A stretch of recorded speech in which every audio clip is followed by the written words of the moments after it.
to the Planning, House and Environment Services Committee meeting of Wednesday, the 20th of November 2013. Could I remind everyone present at this meeting will be recorded, and the recording will be subsequently available for public listening. Could I ask first of all if there are any apologies? Chairman, Councillor Mail's not present. I assume he's an apology for this meeting. Apologies, Dennis Mail asked me to put his apologies in. He was at the area committee this morning but can't make it this afternoon. Thank you. There's 18 members present. Okay. Thanks very much. Do we have any declarations of interest? Alistair?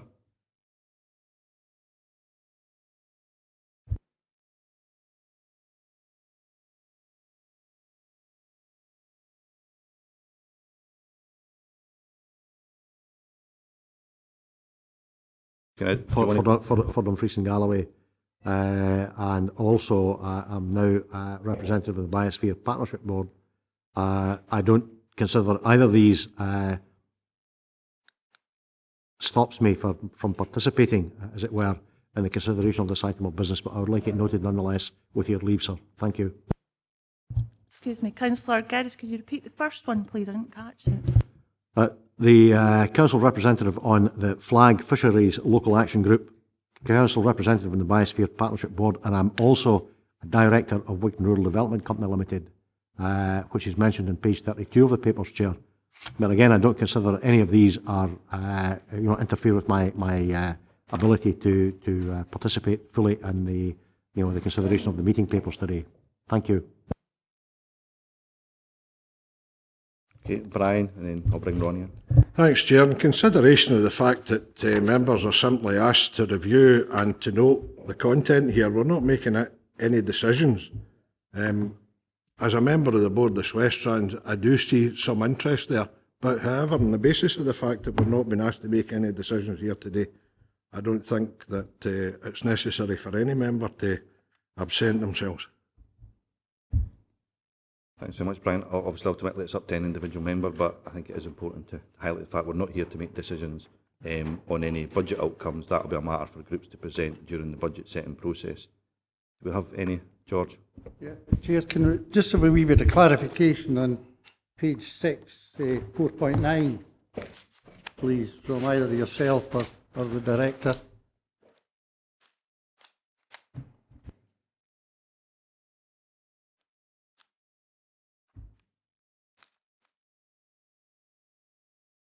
Chair, yes, I should correct that. That statement is incorrect. We have not got round the political groups in advance of this committee due to the time it took us to pull all the information together, and it would be our proposal to come and visit each group following this meeting so groups can further interrogate us on the service review outcomes. Obviously entirely up to your group, George, if you wish to take that offer up. Well, I'm just a bit disappointed in the way it's had to come out, actually. Okay, any other declarations of interest, Patsy? Mine's not a declaration of interest, but it is a sort of follow-on from Councillor Prentice here, because it's just about the process of this committee. You know, timing of papers, we're meant to get them 7 days ahead of a committee meeting. I didn't get mine till Thursday evening. I think I was quite lucky to get them on Thursday evening. I think that's when they came out. And when you get to these papers, I've found it hugely difficult to follow, because the appendices were meant to be studying today at 7, 8, 9 and 10, unlike appendices 1, 2, 3, 4, 5 and 6, which had a page number next to them. 7, 8, 9 and 10 did not, and neither are they itemised as Appendix 7, 8, 9 or 10. So they were extremely difficult to find. And I just think that this has not been a well-presented set of papers, if I'm being perfectly honest, and I'd just like that to be noted. Okay, thanks very much, Patsy. Your comments are noted. Craig, do you want to make any comment? Bear in mind we're on declarations of interest. Okay, Ian? A declaration of interest? Or no, taking that point on board, fair enough. I just wouldn't agree with the last comment. Okay, folks. The purpose of the meeting today is obviously to get the outcome of the, I think, very thorough service review. I think one of the reasons, Patsy, that papers are so detailed, I think staff have taken this incredibly seriously and carried out a very, very thorough review of all services. If members remember, this was agreed as part of the budget setting process that we would ask departments over a period of time over the next few years to carry out thorough service reviews, and I think that certainly Planning, House and Environment Services have taken that seriously and produced an incredibly thorough review, and I think we should commend staff for the amount of work and effort that's gone into that. And to give members options, I think it's unfortunate that certainly our friends in the media don't seem to grasp the difference between service reviews and options and actual final budget setting decisions, and they've made assumptions already that simply haven't been agreed. The budget setting process is very clear. Political groups will make the choices they see fit and present their budget first in draft form in December, then in final form in February, and it'll be those decisions and those budgets that will set what savings each department will actually make. What we're here to do today is to actually scrutinise the options and ask any questions. Groups will then be able to take those away as part of the budget process. They offer invitations there from the director for members of his team to come to political groups if there are any further questions that are not actually raised today. Finlay, do you want to? And I just want to leave it in no doubt that there is absolutely no question over how much work and effort has been put into these reports, and any criticism of it is of no criticism of the officers that have spent obviously a huge amount of time doing this. I just ask the question where you think it's reasonable that, given we've only had these papers since Thursday, that we can actually scrutinise 738 pages, whether that's reasonable to expect of us. Whether you wish to scrutinise them today or in the run-up to the budget setting process, entirely up to you, Finlay. I think my personal view is that, and I'll go through the process in a second, my personal view is that the document you've got in front of you is very much a reference document that members will have to go through as you decide to set your budget process. If you want me to go through it page by page, one page at a time, happy to do that. I suspect that won't be very popular in the room. As I say, it is a reference document that you'll be able to come back to as you develop your budget setting process. The format we're going to follow today is that, first of all, I'll ask the Director to give an outline of the process the Department used in terms of its service reviews. Then each Head of Service is going to go through their service review one at a time and actually give you a presentation on it. And then after each section, we'll ask if there are any questions. And certainly if there are no questions today, if there's anything you haven't noticed in the papers, you can obviously come back to that after today's meeting. Okay. Can I ask the Director to give us an overview then? Right, thank you very much, Chair, and my apologies to members if these papers have presented any issues and problems for you, but one of our great challenges in coming to an end of these service reviews was how we presented the actual information, even how we presented this presentation to members today. So my apologies, and we will certainly take the comments on board. I would like to just introduce the support team we have today. We have the 4 heads of service, Stephen, Ewan, Harry and Steve, and also my PA, Maureen, whose excellent shorthand is going to take a very accurate note of the meeting so we can respond to your inquiries and concerns. We also have Janet Sutton, the department's accountant, who will help us ask any detailed financial questions. Now, the papers themselves, there is a covering report to the service reviews, and that has 6 appendices. And then there are the 7, 8, 9 and 10 appendices, 7, 8, 9 and 10, that are the service reviews themselves. And these are referenced in 4.3 of the report.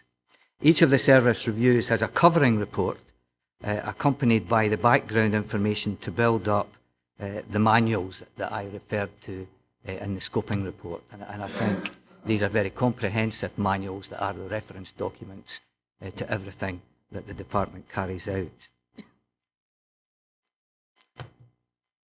Now, in the scoping report we presented to the committee in July, that set out the rationale for the service reviews, and the service reviews have followed the toolkit that you'll all be aware of, that was signed off by members. It has also been signed off by the CMT and my own management team, and we've obviously involved the unions and taken cognizance during the challenge panel sessions and during the service review team sessions of input from the unions themselves. And I think you have a letter that's been circulated round the table today from Unison. Now, I'm now going to do the first part of the presentation. There are some 48 slides. On its own, this would have taken 40 minutes, but I feel that there is justification for that, for the amount of work that we've done. But as the Chair has alluded, we're going to do it in 6 chunks, the overview, and then we'll stop for some questions. Then each of the 4 service reviews, and we'll stop for questions after each one. And then there's the composite summary at the end that we'll deal with as the 6th chunk and questions following that. So thanks. So Planning Environment Services, it's the engine room of our council. It develops, supports a thriving and inclusive community. It promotes, protects, sustains and enhances our region's towns, villages and countryside.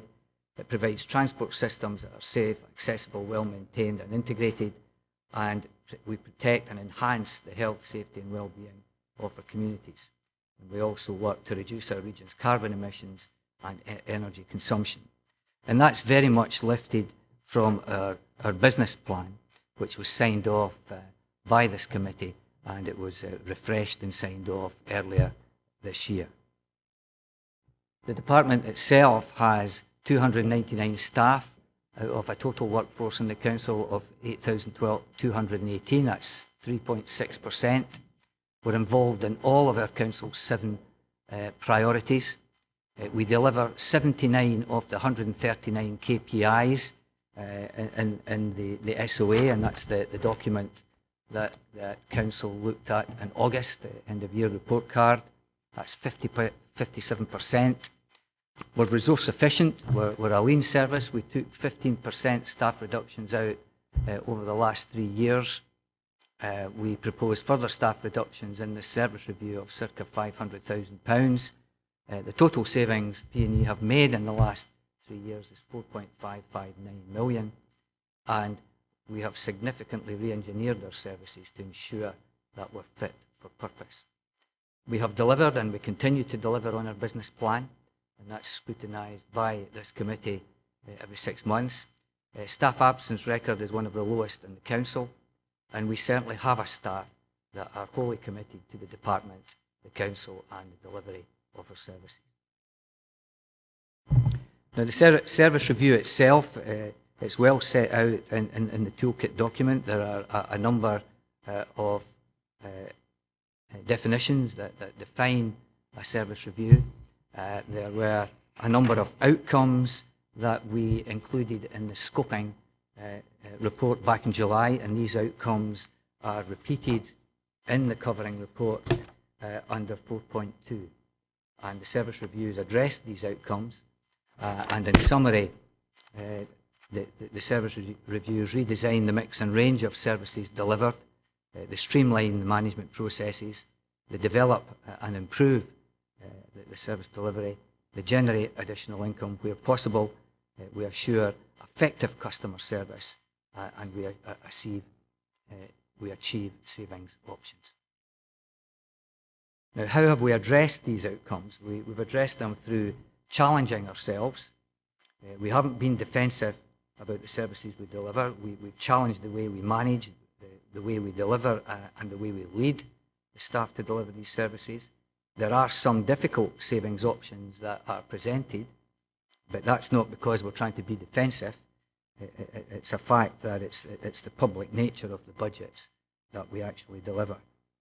We've consulted as best we can during the time period that we've had to complete the service reviews, and we've consulted with staff, stakeholders, customers and colleagues, and we've compared through benchmarking with all the various networks that we possibly can, and we feel that we've carried that out to the best of our ability, and we've prepared options for the future.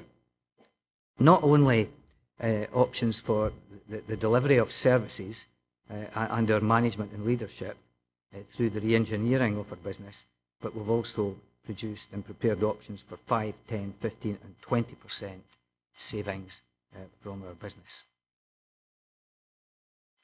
Now, the structure of the service reviews themselves, we had 4 service review teams, and again I apologise for this slide. Some words have migrated from the right-hand side of the slide into economic development, planning and regulatory services, infrastructure and commissioning, and integrated transport and commissioning. There were 4 service teams that were constructed to do the service reviews, and the membership of these teams is identified in the covering report in 4.4. And again, that service review team process was well informed by the consultation with staff, stakeholders, customers and benchmarking. And each of the 4 heads of service will explain how they involve staff in that service review process. The challenge panel was chaired by myself. It had an external head of service, Ronnie Dempster from DG First, Gillian Ross from Finance, Elke Ashley from Human Resources, and we had 2 union representatives, David Stainthorpe and Darren Burns. And we had Dr. Mark McIntyre, Director of Governance and Performance Management from the Improvement Service, and there's no doubt that Mark is recognised as an expert in local government, and his support and critical eye over the challenging process through the challenge panel was very much appreciated, and he played a leading role in that. We also had 2 staff members on the challenge panel, and they came from a very large cohort of volunteers in the department, and Sue Lindsay and Matthew Ronnie were the ones that finally won that position on the challenge panel, and again took a very active role in the challenging process. The key statements that came out, the challenge panel, the key feedback that they recorded was that the waste PFI contract, which amounts to some £11 million of our expenditure in our controllable budget. It's a committed contract, a financial model over 25 years, and that should not be considered as part of the savings options. The funding for local bus services should be included in the scope of that review, and that year 1 savings appear to be achievable with a minimal level of service disruption and are balanced across the department. Years 2 and 3 savings should be considered as a part of a wider inter-service exercise to meet the targets. And I think when you look in the covering report at the composite table, it's clear that we don't meet the targets that were set us for years 2 and 3.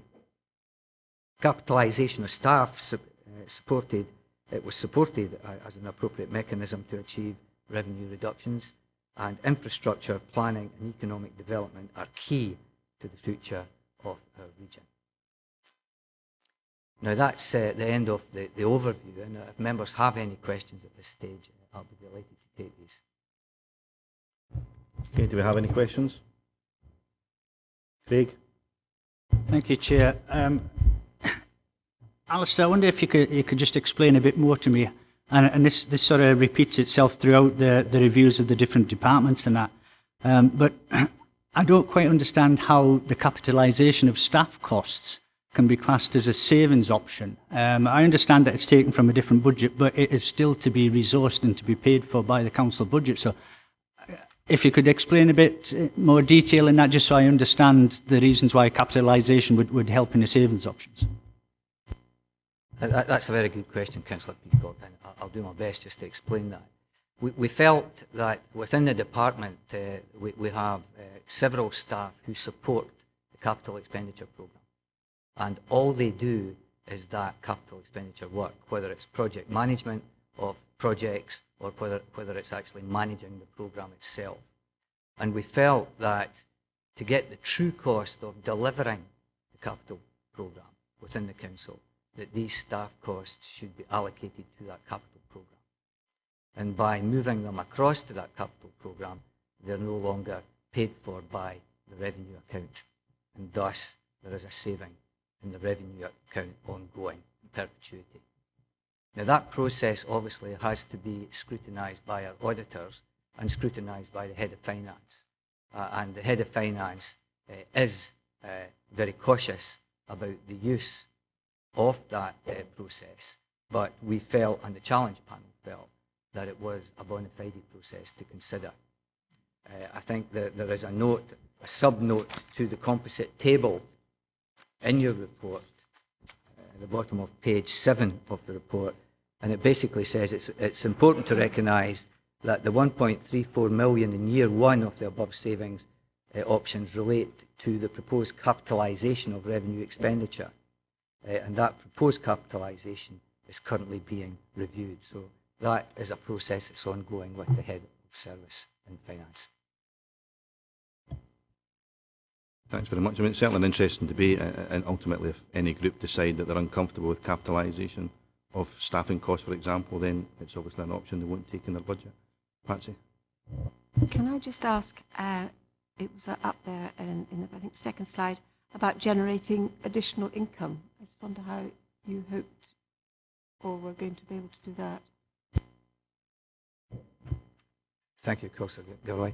The detail of any income generation associated with the service reviews, I'll leave the head of service to pick that up specifically within each service review. And you can maybe ask a detailed question at that point. Thank you. Okay, do we have any other questions, or do we want to go on to the first review? Oh, sorry, Ian. Just on the capitalising revenue with staff, does that have any impact on the terms and conditions of the employees of the council? That's the only question that's left in my mind, because I'm thinking, say a contract was in it and they were overlooking a contract for what you're saying, a particular project lasted a couple of years. The end of that project, what happens to the member of staff at that point, or the potential? How would that? Maybe that's something we could come back to if it's too detailed an answer at the moment, but it's one of the first things that pops into mind. Right, thank you, Chair. Thank you, Councillor Carruthers. Yeah, we would have to make sure that all of that was in line. The staff that we have in mind are not employed just for a specific project. They're dealing with global projects and global programme matters. The issue that probably might affect them would be if the capital programme came to an end, for example. But as I say, it's under review, and we'll give further advice as time goes on that. Okay, then, can we move on to the first service review? First of all, economic development, and I'll hand over to Ewan. Thank you. The first couple of slides I've put in here just about the service overview, and really just, I think, to try and capture in a couple of slides what we do and how we're made up. And the obvious starting point there, we work to help new and existing business, and I think existing business is an important point I'll come back to later on. Supporting people into jobs and training, and delivering our regeneration priorities, and a very important role around promoting and improving access to the countryside and our natural assets. The teams that we have in the service, we've got a business enterprise team, countryside, employability and skills, and strategic projects, but we also have the leader programme attached to our service, and also work with the Scotland Alliance, which is not actually a team, but it's more a partnership with the Scottish Borders Council and Scottish Enterprise. Just to put some context on the scope of our work, put there on an annual basis, we're working with roughly 750 businesses, and that can be anything from one-to-one support through Business Gateway or into sectoral supporting groups. 1,200 adults who are not employed through our link worker service and through other programmes we run, and one-to-one support for 200 young people who are in school but at risk of not moving into a positive destination. So some quite large numbers in terms of businesses and clients. And we also work a lot in partnership with Scottish Government, particularly with external funded programmes, national agencies like Skills Development Scotland, and with our neighbouring authorities and local regional groups. All of the services we deliver are discretionary, with the exception of one, which is the access function within the countryside team. So the access function is the only statutory service that we have to provide. Members might remember that in 2008, Scottish Government devolved a much more, a greater level of responsibility to councils for delivering local economic development. And the services we deliver are really based on that responsibility. We have 53 full-time equivalent staff, and a key point, 18 temporary posts that are funded via external funding on specific projects. So the actual, the core staff is 35. £3.1 million controllable budget, and you can see there how it's split. And it's quite a balanced budget in the sense that 44% of the budget is against staff and support and 56% against payment to other bodies, or money that we use on a discretionary basis for activities to support economic development across the region. We also have a capital programme of circa £5 million, and we do benefit on an annual basis from around about £500,000 of external funding. That can go up or down depending on the project. Staff engagement, we held team workshops with each of the teams and worked through a number of set questions, and really I commend the staff for the approach they've taken in this extremely positive response. And what I've noted here are some of the headlines that came out of the workshops. And one thing to stress right away, I think it's this impact of delivering economic development. It cuts across all the council priorities, and very much most of what we do is working in partnership with either other services in the council or other public sector partners. The question of how do you capture added value, we also discussed that a lot, and coming back to it, we're a region-wide service and it's equitable, so we're available to every business in every community, and that's not something that can be easily externally commissioned, for example, to the same level of value for money. One of the key work areas for a lot of our staff is around external funding, as I said, and one of a common thread coming through the staff engagement was that if we reduce the budget significantly, we'll reduce our opportunity to attract external funding and new projects and add value across the region. But we do think that we can achieve greater impact by reviewing some of the services on a corporate basis, and I'll touch on that later in the report, but that's around employability and around environment. And certainly we think that we can do better with an online presence and better communication. We could improve our effectiveness. In terms of stakeholder engagement, we carried this out in a number of ways. We used SurveyMonkey, for example, and questionnaires. We used direct interviews by telephone and one-to-one meetings with either groups or individuals. I think that some of the points I've put up here, recognition that the approach we take around business that is business-specific or sectoral-specific are critical, and both things work hand in hand. And the strong view that the focus that we've grown on growing existing business is critical. A strong view that the countryside and access side of our business is under-resourced and undervalued. And that's reflected in some of the benchmarking we've done also. In terms of employability, I think we're definitely benefiting across the region from the view, and it came back from partners, that the strategic leadership role for the council is important in bringing things together, and that there has been some areas of duplication, but we recognise that this has been minimised by good partnership working and continues to get better. And then for strategic projects, a key theme coming back was that having a team focusing on delivering our regeneration priorities, mainly the capital projects, was very welcome, and that we're starting to develop some very good practice in the way we consult and engage. And an example of that would be the White Sands charrette. In terms of benchmarking, you'll notice from the papers that we've done significant benchmarking. Difficult to benchmark economic development across Scotland because it's not, strictly speaking, apples and apples per team. Every council is set up differently. So the range of benchmarking that was undertaken by each team differs, but the principles are maintained. One of the headlines that I'd like to highlight for you is that in terms of the SIPFA rating, that our council spends £29.64 per head of population on economic development. The Scottish average is £37.85. So right away you can see there's quite a gap there between what we are spending and what the Scottish average is.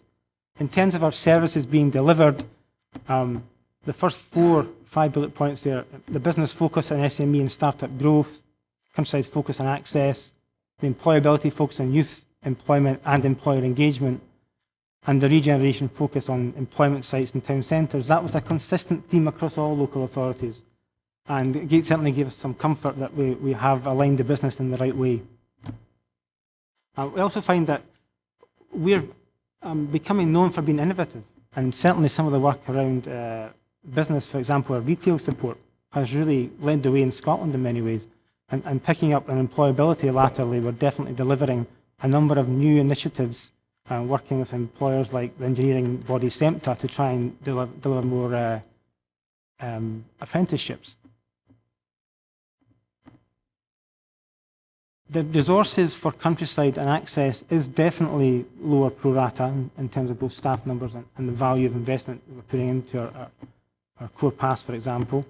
Our business startup rates and business survival rates are good. They're on a par. Business startups on a par nationally.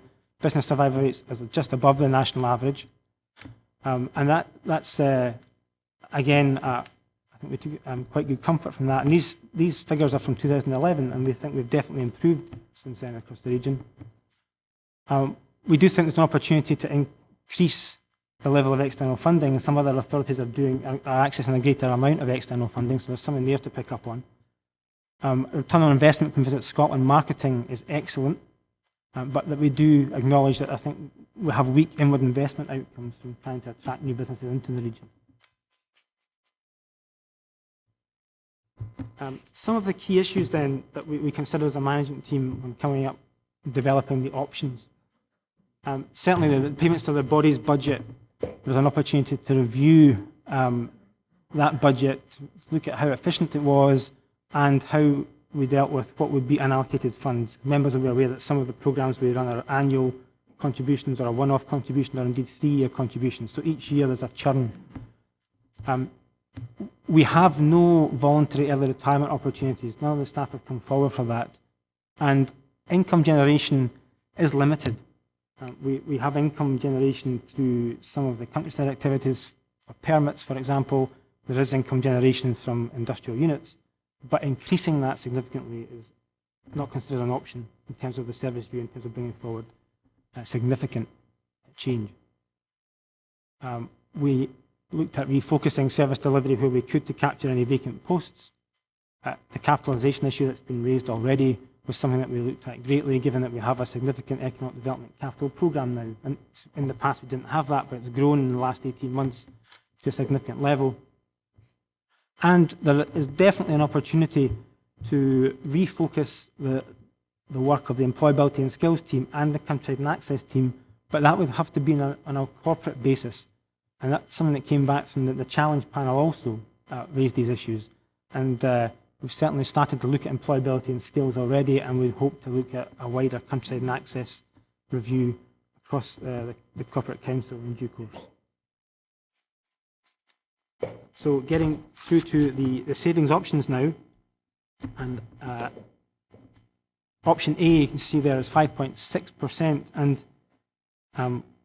if I just run through these reasonably quickly, if you don't mind, we know we can re-engineer the Food and Drink Initiative, our commission, to make a saving of £24,000. We've done it for this year, so in effect that saving is already available through our work. The next two, review of the Tour of Britain and Seven Stains, these were project funds that were coming to an end because we don't have a Tour of Britain and Seven Stains requirement moving forward. Therefore, that is in effect free money that we haven't allocated to anything else in the future yet. In Countryside and Access, we have an access officer post which is currently vacant, which we think we can reconfigure how we deliver access. We can still meet our statutory requirements, but we can achieve that with one less post. We currently have an employer engagement contract that we let on a one-year pilot to establish whether or not that works across the region. It's been very successful. We're very keen to continue that work, but by bringing it in-house, we can actually make a small saving of £6,000. It's not a big figure, but I think it's a process we've gone through to redesign and really look at how we deliver that service that's important here. And the issue of capitalising the service manager related to the capital programme. So that's the option A, 5.6%. Building on that, we have quite a number of reviews that are either underway or could be planned, depending on the future decisions from members.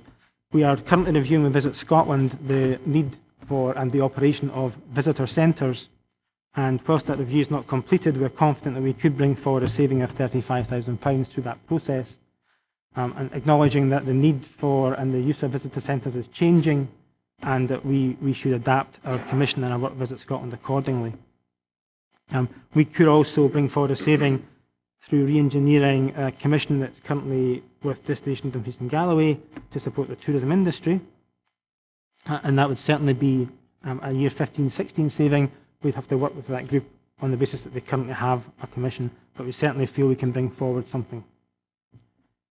Review of events funding for Dumfries and Stranraer is quite simply an opportunity to reduce the level that we're putting in there at the moment by a small amount, but on the basis that that would be a commission that goes out via, probably commissioned via the Arts Hub across the region, and opportunities for additional external funding could be brought in on the back of our money anyway. Therefore, a reduction in £5,000 doesn't seem to be a significant issue. The Castle Douglas Food Town option, that's an organisation which are working towards a more sustainable future at the moment. We support them. They've recently merged with another group in Castle Douglas, and the terms of the business, the agreement we have with them at the moment would be that they should be moving to a sustainable footing anyway, so the reliance on a council contribution from this committee should diminish, and therefore in 15-16 I think that's a very achievable option as well.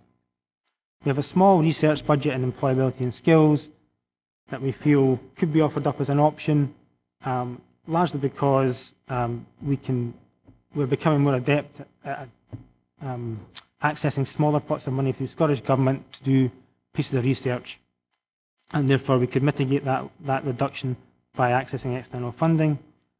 And then for the strategic projects, I'm suggesting that we could accommodate a £25,000 reduction, and that would be a reduction in funding that's there to develop feasibility studies for the regeneration programmes. But if we've put that into 15-16 on the basis that if we can use the funding we have potentially allocated next year, we can line up a number of projects on the shelf, as it were, ready to go or shovel ready, and certainly £25,000 could be accommodated. Moving forward into the higher end options, that's option C of 12.6% reduction. We currently have a programme administrator who's attached to delivering a European funded programme. That will end at the end of 15-16, so in effect could be deemed free money again that would not need to be reallocated potentially. And for strategic projects, again, the end figure there of 109,000 would be completely taking away the feasibility and design budget that we have there. We feel that at that point we would be able to either use the capital programme or try and access specific grant funds to move forward significant projects. I would hope that by 2016-2017 we could have achieved enough work to have significant projects on the shelf and ready to deliver anyway, and therefore, whilst that is a significant drop in resource, could be mitigated on that basis. And then moving forward, and quite frankly, to get above 12.6%, the option that we've assessed here is the potential for reducing our staff complement and looking at 5 FTE posts. Looked at that across all the teams, and aware that's a very sensitive issue to put forward today. However, to get up to the level of savings that we wanted to put forward as options, that was the management team that deemed that should be recognised as an option.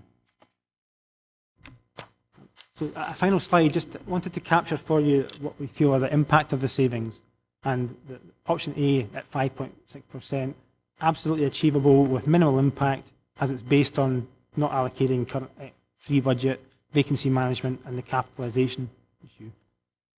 Option B, slightly a more moderate impact because we are starting to reduce funding available for tourism and events, commissions, reduction in development funds for regeneration projects, but nevertheless I do feel that could be achieved with a moderate impact. Above that, for options C and D, I think we're definitely into major impact, significant impact on the delivery and development and delivery of our regeneration programmes. And option D, without a doubt, the minute I feel we start looking over 12.6%, that can only be achieved through stopping service delivery. Stopping service delivery would therefore, we'd have to look at staff redundancy, and that would either be on a geographic basis, with some of our activity is geographic, or a thematic basis, because some of our activity is thematic. Thank you. Thanks very much, Ewan. I think that's been a good way to summarise what is a substantial piece of work. And I think what I'll actually do is ask for a copy of Ewan's and I think all the slides to be circulated to members, so you've got that summary, which I think it reduces into a few slides what is obviously a substantial document. Do we have any questions for Ewan on economic development? Ian, first of all. Thank you. Just one, and I'd probably ask to speak to you offline on it. Don't expect a big comment on it, but I noticed you had Visit Scotland up there and the investment from marketing, which was deemed to be good. Just a comment that it's certainly not what I hear from a number of businesses around the region. It's maybe something we really need to look at to maximise the economic benefit from. On employability, I understand there's a review of employability going on at the moment, so again, don't want to ask for too much detail on it, but you mentioned that duplication had been identified but was minimised by good partnership working and it's getting better. Can you tell me what you mean by that? I think what we had across the region 3 years ago was a whole lot of good activity being done by different people and different organisations, but in silos. And so inevitably some of that was either ended up chasing the same grant funding or potentially looking at the same client groups. What we've worked very hard to do on the ground operationally is bring together all the partners in an employability partnership and start to say, well, what resource do we have, who's targeting who, and what's a more strategic approach to do that. And we've used a strategic skills pipeline that members may have seen in some of the papers previously to map out, if you're unemployed, where you fit on a pathway to employment, be it at one end, which would be needing significant support, through to the mid-range, which is about modern apprenticeships or upskilling into employment. And what we've managed to do really there is develop not only relationships, but be able to absolutely say that the duplication across the region is minimised now, and we have a very strong basis for moving forward for additional resources like European grant funding in the future. Finlay and then Jeff. Probably a daft laddie question. We've just agreed a major event strategy, and in here we've just we've got potential to remove the likes of the Tour of Britain. Now there's other projects, for example the Scottish Rally that I think gets funding of something like 50,000. Where, on what basis have you decided which projects could be dropped? Because obviously we spend half the year telling the public what a fantastic investment the £40,000 is to bring people into the region and whatever, and we do that with the Tour of Britain and we do that with the Big Burn Supper and so on. But there's no information on why, for example, the Tour of Britain has been taken out and the likes of the Big Burn Supper hasn't, or the Scottish Rally hasn't. Where does this tie in with what the decision we took on the major event strategy? I think it's a good point to raise. Well, the Tour of Britain is fundamentally because there isn't a Tour of Britain next year in our region. So that funding is free. It's free funding. In a sense, it's not allocated. The reason I've got Tour of Britain in there is just to show members that it was allocated to that this year. Scottish Rally is not an event that is funded through this budget at all. I'm not aware of where that comes from. I think for me the issue was in moving forward to bring forward options, and there are options, knowing that Council was considering a more corporate approach to resourcing the new major event strategy, and that we'd managed to fund Big Burn Supper out with this budget at all this year, although we would still support events like that through our Visit Scotland marketing budget. So this was more about saying in our discretionary budget, quite frankly, a straightforward option was to not reallocate that funding.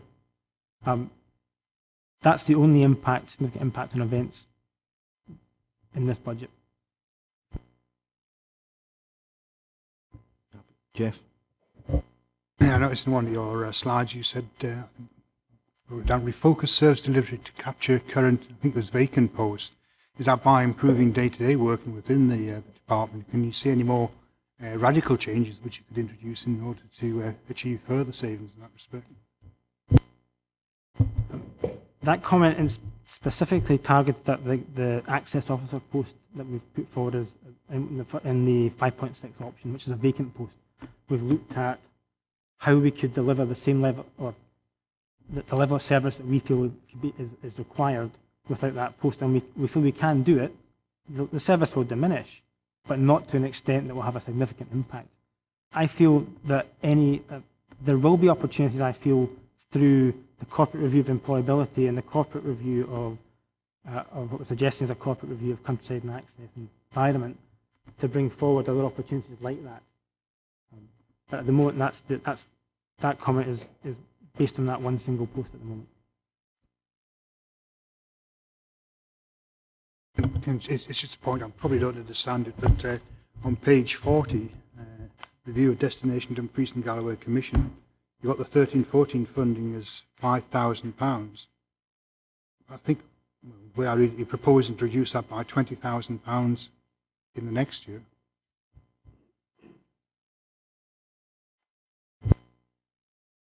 Sorry, Councillor, can you just say that again to me, sorry? Page 40 or 18, you've got B&D review of destination Dumfries and Galloway Commission. The 13-14 funding level is £5,000. The proposed reduction in the following year is £20,000.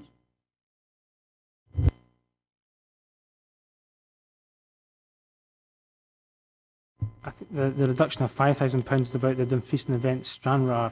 Sorry, I see the funding level is sorry, that's the mistake. That should be £50,000.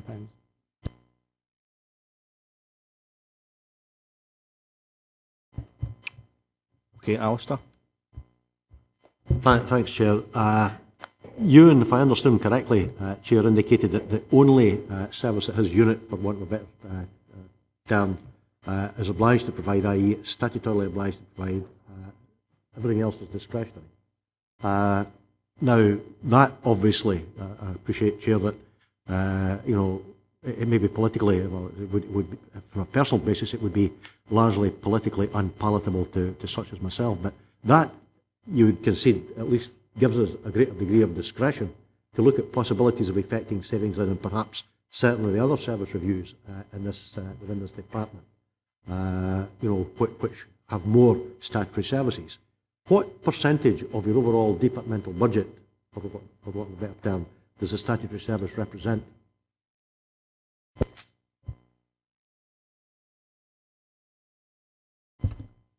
If you bear with me for one second, Councillor. Oh, Chair, as I say, I don't want to hold up the proceedings. It's the point I'm trying to make is that, there's maybe, well, there is more discretion there for elected members, albeit, as I say, I personally, and I'm sure I wouldn't be alone in that, would find, sort of take the butcher's cleaver to this to be politically unpalatable, not to say unacceptable. But it was of interest, or it would be of interest, to know just exactly what we're absolutely thrilled to providing in terms of resourcing for that statutory service. Can get it later on, sir, if that's what. I think that was the very reason why, as part of the review, they were asked to distinguish between what our services we have to provide, what services we don't necessarily have to provide, but actually when we ultimately look at it, we'll probably want to provide, but at least you have the discretion to make those choices, absolutely. But we'll come back to you with the exact number unless Ewan has it at the moment. In brief, that's funding around the access team that we have in the council. At the moment, that focuses on two things. One is the access and the core path plan delivery of that, which is roughly £400,000 of capital. But the team there is presently 3 officers plus a part of the service manager's time. So a very loose calculation would be £100,000 of staff costs at present. But I'll confirm that. Do we have any other questions? Finlay? Just in the benchmarking, page 227 of 738, is there any way to try and give us better benchmarking? When you look at the tables there, it's almost impossible to work out what's going on. And I know in one of the slides it said that the countryside service or the core paths, whatever, we were actually spending less, but it would appear from these tables that we're not. Is it because the questions we're asking of the other councils that we're getting answers back that just make it particularly difficult to compare? I can happily provide more detailed analysis of any of the benchmarking that you'd like. Certainly tried to do it in the summary report and bring out some of the headlines. I keep calling it headlines. I think fundamentally it's not always apples and apples. So different councils have different functions. What we've tried to capture here is as best we can through a set of standard questions. But certainly I can drill down into it in more detail and provide a better analysis, without doubt.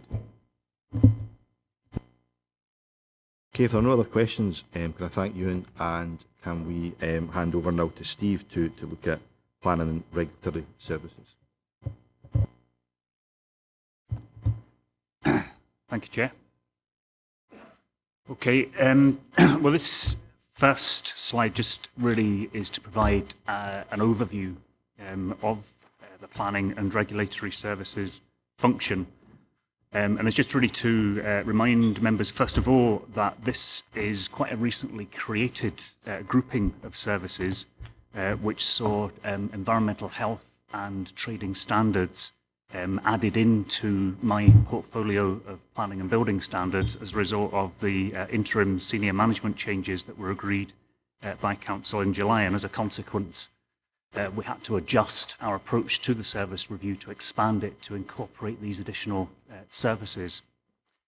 The key drivers for our services are really all about supporting future economic growth, but also importantly providing public safety, focusing on public safety and environmental protection. And we contribute across the board to every single one of the single outcome agreement priorities. We deliver a wide range of statutory functions across 6 different service areas, covering development management, development planning, building standards, environmental health, trading standards, and energy management. We have 118 full-time equivalent staff employed across 5 different offices in the region. We also employ a degree of agile working.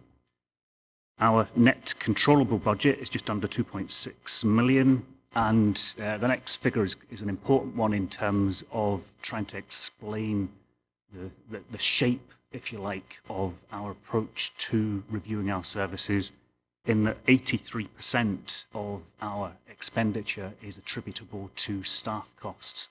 So within my own service budgets, I don't have the discretionary budgets to review and look into.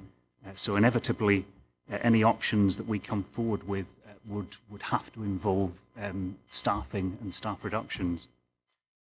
We also importantly have a significant fees and charges income of £2.6 million a year. A large chunk of that is attributable to statutory fees in relation to planning applications and building warrants.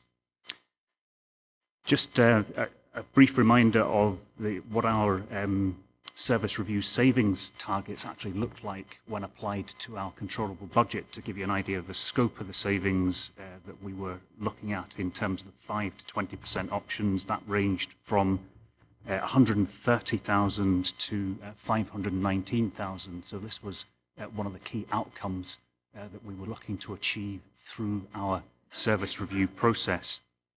And the following slides really summarise the key issues which are contained within our main service review report, which really starts on page 335 in your agenda papers. The main report itself is only 28 pages, although there are extensive appendices covering essentially detailed service profiles, as Alistair made reference to in the introduction. This is to provide you with a high level of detail and to give you those manuals that we'll refer to, so that you have a full amount of information about what we do. So the key challenge really for our service review in terms of the kind of questions or challenges that we set ourselves is not really what could we stop doing, which is always the kind of starting point with the service reviews, but it was more how could we do things differently, and to what level should some of the things that we have to do as a council, as a planning authority, as a building standards authority and so on, to what extent is there scope to reduce down the level of that service? And these were some of the areas that we focused on. So what I'll do now is just quickly, I think really just to try to help with members following the process that we went through. We've structured this slightly differently in that I'm going to lead you through service by service, function by function really, and summarise some of the key outcomes from the service review process for that particular function. So we follow the same process across all the services of profiling the service, engaging with staff, engaging with customers and stakeholders, benchmarking ourselves, benchmarking our performance, and identifying key issues. So turning to building standards, as you're aware, the key areas that the building standards are involved with revolve around dealing with applications for building warrants and also ensuring public safety in and around buildings, including safety at sports grounds and people attending public entertainment events. I'm told that's why certain members of staff have to attend things like the Wicker Man Festival every year, just to make sure that things are being done correctly. The service also leads the Council's corporate address gazetteer initiative, which is a bit of a mouthful, but essentially it's a huge national address database, which is used by all services across the Council. In addition, we're also going to be, in conjunction with Scottish Government, over the next few years, rolling out e-building standards, following on from the success of the e-planning project, which a lot of you will be familiar with. Building Standards has a staff complement of 19, shares its administration staff with development management. Customer feedback from the surveys that were done was very, very positive. Building Standards generally meets customers' needs extremely well. Very high levels of customer satisfaction, largely as a result of their ongoing commitment to customer service excellence. And it's also seen, the service is seen by its customers as being very important for economic recovery. In terms of benchmarking, some of the issues that came out of the benchmarking work, the applications, building warrant applications per staff member came out quite high compared to other authorities. It's a high-performing service in comparison with its peers. Application numbers are down, and again, you'll probably be aware of this as a result of the economic downturn. Some 12.6% over the last 3 years. We have also reduced staffing levels over the same 3-year period. And Building Standards does contribute to all of the SOE priorities. There is limited scope to reduce staffing in the short term. There are no voluntary retirement requests coming forward from the team. In the longer term, the main option really available to us in terms of Building Standards would be to look at scaling back and reducing down the service quality that's delivered. But I'll come on to that later when I run through the options. Turning now to development management, key area here clearly is dealing with planning applications, planning appeals, local review body, planning enforcement, and the overall aim is to try to encourage high quality sustainable development. Has a staff of 26.5 FTEs. In terms of customer feedback, key concern, this comes up on time and again really, key concern from customers revolves around speed of decision making, but very positive views about quality of service provided and the level of professionalism and so on. And again, customers of the development management service viewed that service as being as key to economic growth and future investment in the region. In terms of benchmarking, some of the outcomes from that exercise show that our performance, relative performance, is still improving, but it still remains at average levels when looking at turnaround times. There is scope, we believe, for further improving the speed with which some minor planning applications are dealt with. Planning applications numbers are down over the last 3 years, something like 11% decline in volumes of applications submitted.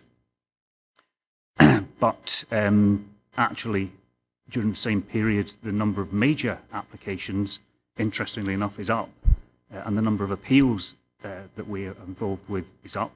And I suspect that those two things are also related to the third point here, which is about the high level of wind farm related work that service continues to be involved with. Fees are down by 20% over that same 3-year period, which has provided a fairly significant budget challenge, as you'll be aware from our regular budget monitoring reports that come to committee.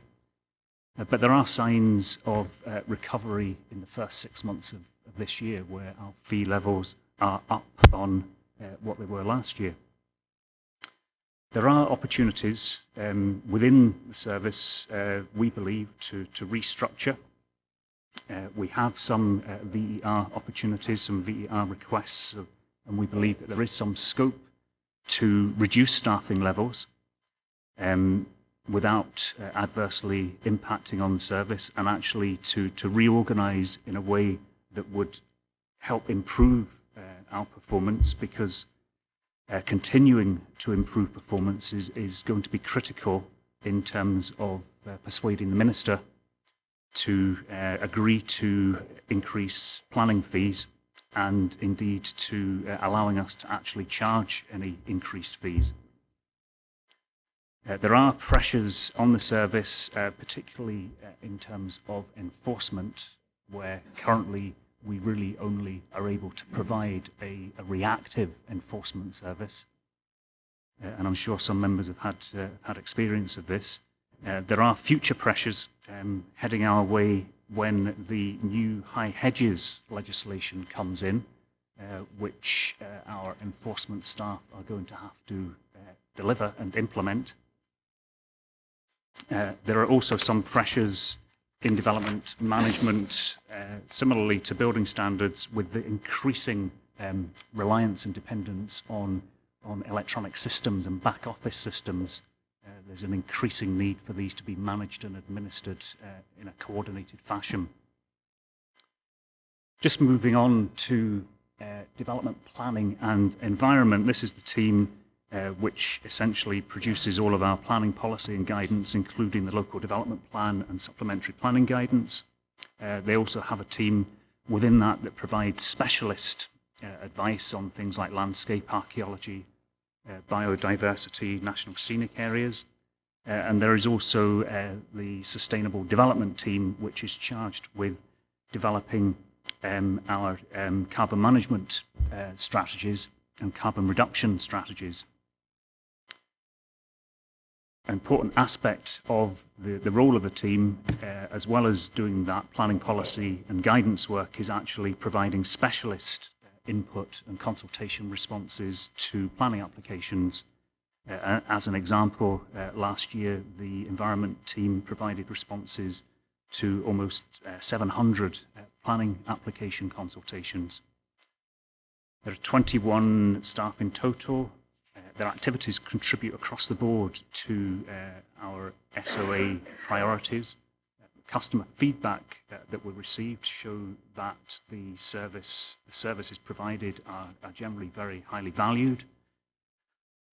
Benchmarking activity tells us really what we knew already, which is that the current development plans, the structure plan and the 4 local plans, are now out of date. However, once the new LDP is adopted, that will take us into a position where we are completely up to date. The other aspect of benchmarking showed that when it comes to the development of renewable energy projects and approaches to renewable energy, that we are a pioneering authority in terms of our approach to, for example, the rollout of solar PV, and a lot of authorities are actually looking to us as an example of what they should be doing. There are savings options which the team has considered, and these are based on some voluntary reduction opportunities that we have, and some restructuring opportunities to do things in a more efficient way by streamlining some of the management structure within the service. There are also significant additional income generation opportunities from a substantial ramping up of renewables projects. Now, the income from renewables projects was excluded from consideration of our own savings options, simply because the figures would have distorted all of our savings targets. So they're being dealt with across P&E as a whole, and Alistair will come to that later on in the composite slide. However, in order to take forward those income generation opportunities, we need to ensure that that team is properly resourced. It's currently an extremely small team, and our view as a management team is that it needs to be properly resourced if those additional opportunities are going to materialise. Turning to environmental health, covering key areas of public protection, but also helping businesses to meet key environmental standards. Covers areas such as food safety, health and safety in workplaces, pest control, dog wardens, environmental nuisance, private water supplies. It's a wide-ranging remit that it addresses, and as such, it contributes across the board to the achievement of the single outcome agreement and council priorities, with 23.5 FTE staff, which is quite significantly reduced in recent years from a high point of something like 46 in 2006. Benchmarking has shown that environmental health offers good value for money compared with other authorities. In terms of the cost per 1,000 head of population, it's significantly lower than the Scottish average. Very positive feedback from stakeholder and customer engagement, very supportive. Customers are very supportive of the service and the way in which it is delivered. The service does face some significant pressures to provide additional resources in respect of food safety, the stray dog service, and the potential future pressures to expand the Gull project. External audits by the Food Standards Authority have shown that at present we are failing to reach some of our national inspection targets, which is a considerable concern, and that we are one of only 3 councils in the whole of Scotland that have not implemented the new National Food Hygiene Information Scheme, which is about providing consumers, and particularly those visiting food premises, with detailed information about the hygiene inspection regime within the kitchen. We do not have and haven't had in the recent past the resources to implement those, and that is a concern. Just moving on now to the 5th service area, which is the energy management function, which is carried out by a small team. Their key areas involve the management and monitoring corporately of the council's energy consumption, and includes management of our Central Energy Efficiency Fund to support investment in energy reduction, projects and insulation projects. We also provide support for local managers, for example, within school premises, to provide advice on reducing energy consumption. And we act as a central point of contact corporately for some of those issues. And clearly, it's recognised that reduced consumption and CO2 emissions is a corporate and SOA priority. Customer feedback as a result of surveys that we carried out shows that there is a demand for increased levels of monitoring and feedback to users, but that generally they're very positive about the overall service that's being provided.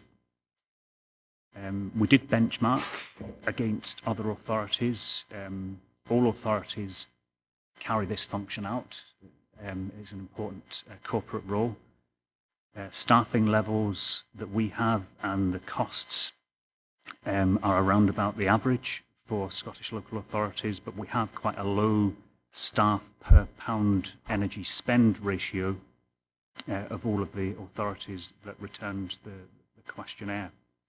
The energy efficiency, put my teeth back in, projects generate benefits which include a reduction of 1.8 million kilowatt hours in terms of consumption and annual energy bill savings of over 118,000 at current prices.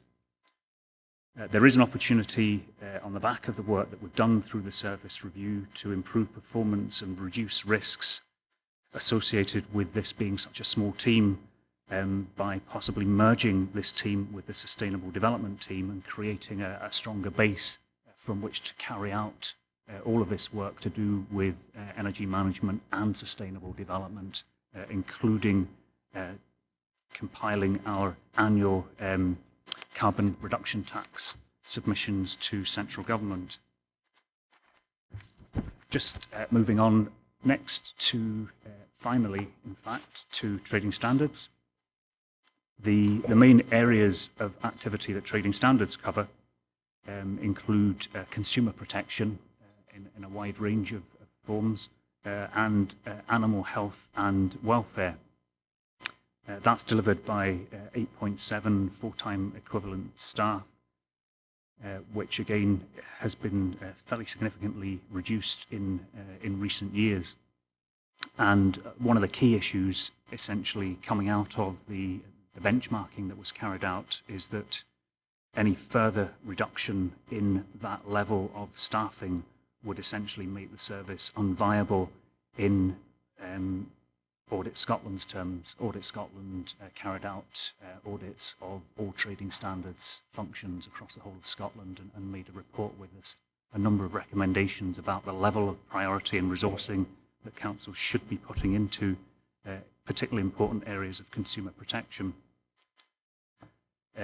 It costs again from the benchmarking activity, it costs the council significantly less than the Scottish average and saves, importantly as well, the benefits of the trading standards function, saving consumers £2.3 million and businesses approximately £200,000 per year as a result of their advice and taking up cases.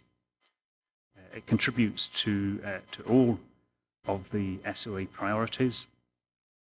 It's a low-cost service with high income and high inspection and follow-up rates. There are pressures on that service, which the service review process has brought to the fore. And in particular, there are emerging new national priorities which are arising from a national review of trading standards and the setting up of Trading Standards Scotland, with new consumer protection priorities and KPIs all likely to emerge from April 2014. So this is very much in the near term. There will be new minimum inspection standards in addition for farms, livestock markets, and other animal-related businesses arising from the Scottish Government's new animal health and welfare framework, again which is likely to kick in from April 2014. So there are some significant pressures within that service. Okay, so just moving on in terms of looking at some of the key issues arising from all of that activity across the six services. Arising from that, there are opportunities which exist to refocus some of our services, to streamline some of the structures. In particular, there are opportunities to merge some teams, and in particular there are opportunities to address some of the pressures which I've talked about in relation to food safety, consumer protection, renewables projects, planning enforcement, and e-systems. There is, we believe, scope to reduce capacity in some areas, and in particular we've highlighted both within development management, and this is as a result of some of the benchmarking activity, comparing staffing levels and work volumes with some of our peer authorities. We believe that there is some scope to reduce staffing levels. And we have the opportunity at the moment to achieve some of that through voluntary reductions. So option A, which is set out actually in the main report, if you have a look at pages 358 and 359, these really set out the options that we've identified. I have another couple of slides just giving you the detail of this, but essentially we've identified an option A, which would deliver approximately 10% reductions, deliverable through voluntary staff reductions, but would also bring with it some service improvement benefits. We've identified two further options, B and C, of approximately 15 and 20%. However, we are then very much into the arena of only being able to achieve those through compulsory staffing reductions. We believe that the impacts with option A are manageable, provided there is reinvestment to meet some of the anticipated pressures that have been flagged up through this process.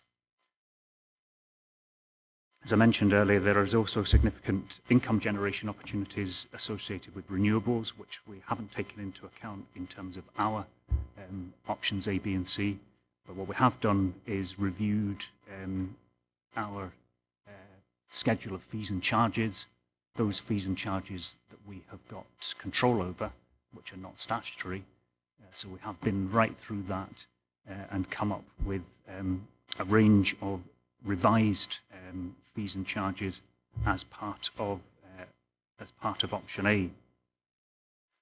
So in summary, the outcome from our service review and the hard work that my service review team put into this is that we have identified an option A which we think brings with it not just savings but also improvements to the way in which we deliver our business. However, we have identified that options B and C bring with them some disbenefits. If you're struggling to read that off the slide, page 360 in the report has got exactly the same table printed, so you can have it in front of you. So this is just summarising on this page our option A that we're putting forward, which involves a mix of reduced working hours, all achievable on a voluntary basis with staff volunteering to take reductions in hours. That amounts actually to a fairly considerable sum, which is equivalent essentially of 2 posts.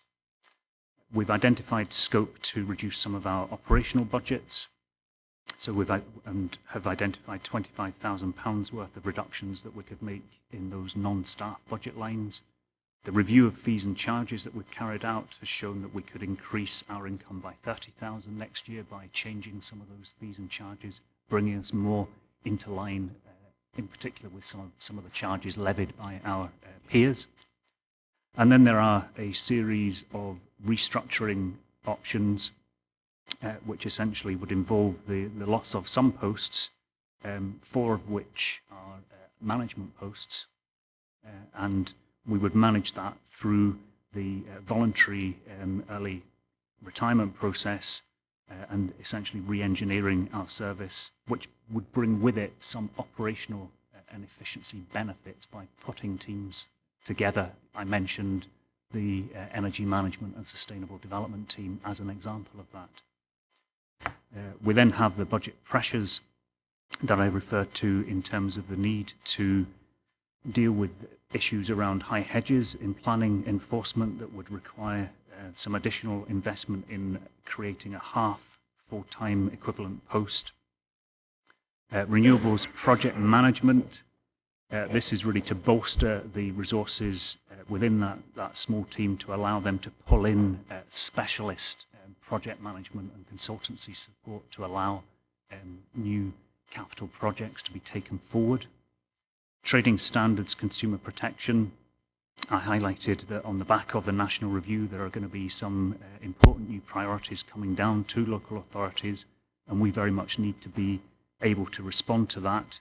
In addition, I will be bringing a report forward in the new year highlighting the outcome of that review. This is very much seen as an interim stopgap measure, but there will be a more comprehensive report on that situation coming forward. Environmental health, food safety, there is a need to deliver and to be implementing these important national projects around food safety. I think in particular the concern that I have is not just around public safety issues, but it's also around economic development issues, given that the food and drink sector is such a key player in our local economy. It really is something that we should not be lagging behind in terms of our provision. And finally, there is the line there for e-systems support, in particular to support the e-planning and e-building standards delivery.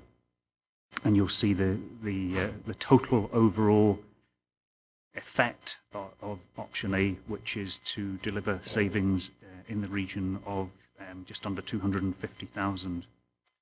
These can be delivered as set out in the action plan in the report on page 362.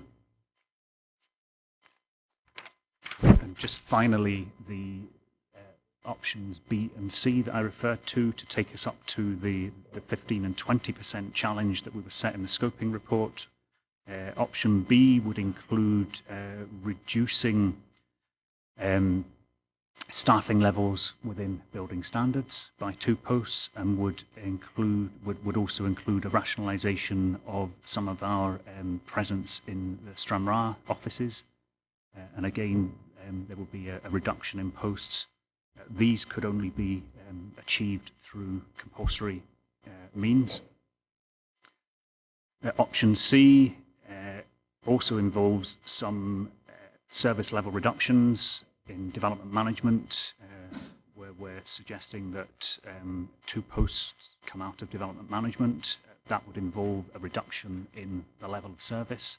And likewise with building standards, there would also be a reduction in level of service. And the implications of those are set out in our report. That essentially completes the summary of the work that we've carried out. I'm happy, Chair, to answer any questions. Thanks very much, Stephen. I think it has summarised it incredibly well. Can I ask if there are any questions? First of all, Alistair, then Jim. Thanks very much, Chair. You know, I do accept in principle at least the rationale of what Steve is saying, about, for instance, about reducing service levels and such as building standards, etc. But my question to that, sir, would be that, were we to do so, firstly, would that allow us, in fact, to discharge these services at an acceptable level?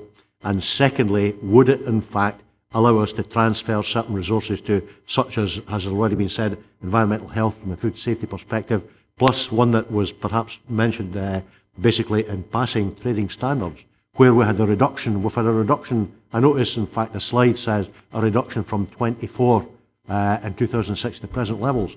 Chair, the present levels, I'm sure all of those have struggled their way through the papers, appreciate it's 10 at the moment. And I think, there are very real concerns in certain of these services that we're simply not meeting their statutory obligations. And that's why, the comments from Unison, which we've had circulated today, at least resonate as far as I'm concerned. Because I'm really not interested in services winning nationally acclaimed awards if in fact we're operating at a higher level than we need to operate at. My view is that this council should aspire to effective, quality, value for money services. And provided we can do that in a Dumfries and Galloway context and discharge our statutory obligations, that is the yardstick that I would want to see this council and this administration in particular adopt, when we formalise our budget. But having said that, that would be the assurance that I would be looking for, that, by all means, let's reduce, which no so many years ago, Chair, was a service which was in a parlous state. Graham Foster and myself, among others, arguing, implement a grow-at-your-own scheme. Before we know where we are, building standards is now nationally acclaimed, it's winning awards. I don't agree to it gladly, but if we are going to have to pull back in that regard, let's do it, provided that we're meeting the relevant service standards in this region's context, and we use the concomitant savings, as it were, to look at the possibility of building up certain other services, which, as far as I'm concerned, have slipped too far now. I appreciate, Chair, that that is ultimately a decision for elected members, but can we have the reassurance from the service head that, that is capable and doable? I think, also, you raised quite a good general point about the need for a service review approach to the budget setting process, because it's not only about where we make savings, although that is a significant challenge we face over the next few years, it's also about where we spend the money. And if departments are saying we can make savings here, but we also need to deal with pressures elsewhere, then that has to come through as part of this process. And I think in Steve's presentation that certainly came through. But I don't know, Steve, if you want to add anything to that in terms of some of the explanations behind the sort of change of focus on some of the resources. Yes, Chair. Certainly, essentially what we're saying is that we believe we have the scope to deal with some of those pressures within the envelope of our service review process. So it does involve a degree of, I suppose, resource transfer between some statutory functions and others, and that essentially is what we're recommending in our report, and in particular with option A. You asked Councillor Geddes about the impact of further reductions, I think with specific reference to building standards, and certainly the impact assessment that we've done in terms of looking at, if you look at page 358 and 359, where we've looked at the options and summarised that assessment, I think it does indicate that there is scope to reduce capacity within building standards without it affecting the service quality or the service levels at current levels of demand, i.e. we're in quite a depressed situation still in terms of the building industry, and obviously if that picks up, then we need to make sure that we retain some capacity to respond to a future pickup. But we could reduce the level down, and I think option B does recognise that there's scope to do that by reducing it by 2. The other issue about resource transfer is one really about professional requirements and qualifications, and the requirements to be an environmental health officer are very different from the requirements to be a building standard surveyor. And certainly as a member of the public, I would want to be assured that it was properly, suitably qualified people that were doing food inspections and implementing the food safety regulations, and not retrained building surveyors. It takes considerable amount of time to train up these staff. So the scope to redeploy across professional groupings like that is quite limited. However, if there are opportunities within some of the other pressure areas that we've talked about in relation to our back office systems, for example, or enforcement pressures, then certainly we will look at those. When we get into option C, that's the point at which we're talking about significant reductions in level of service by taking 2 further staff out of building standards and 2 further staff out of development management. And those service levels would start to adversely impact on our customers and would start to adversely impact on their plans for development, for investment, and for some of the critical timescales that they are faced with when it comes to making new investment decisions. And I think that's set out there in the report. Jim? Hey, thanks. Just a couple of points. If you look at page 358, option A, the 10% savings, it talks about restructuring, mergers, reduced hours, review fees, and then it goes on to talk about increased resourcing, environmental health and food safety programmes. But you go to page 360, we talk about reducing in environmental health by 1 post. And I don't know how these quite marry, where we need to additionally resource, and I presume that be by means of staffing, and then talk about a reduction in the same breath. And the other thing is about renewables project management. Now, I maybe missed exactly what you said, Steve, but if that's mainly associated with the onslaught of wind farms, and I know you did say at one stage at a previous meeting that you were limited to how much fees could be placed on these applications, should you not be looking at that being resourced from contributions from wind farms that are successful in getting applications, or some other means to ensure that the council's budget isn't pressurised by external sources? But an explanation of what exactly that means would be helpful as well. Chair, I'm tempted to say we could bid into the regional fund.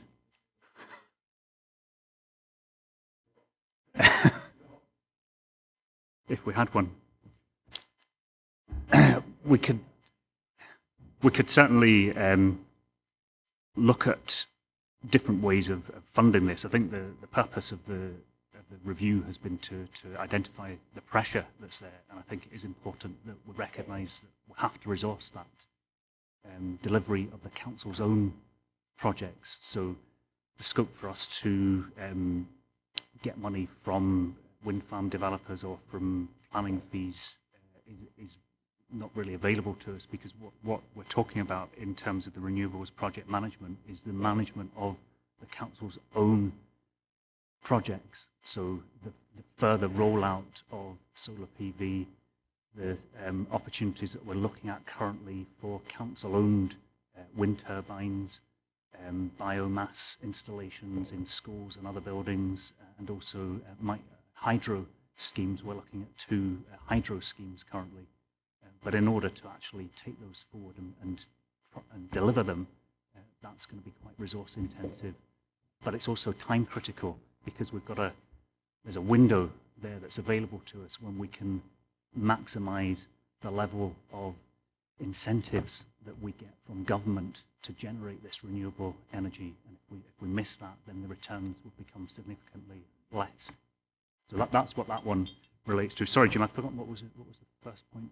I'm glad I got the opportunity to come back, because please disregard what I said about wind farms. It was about your table on page 358, which talks about increased resourcing environmental health, and then 360 you talk about reducing a post. I don't quite know how they marry.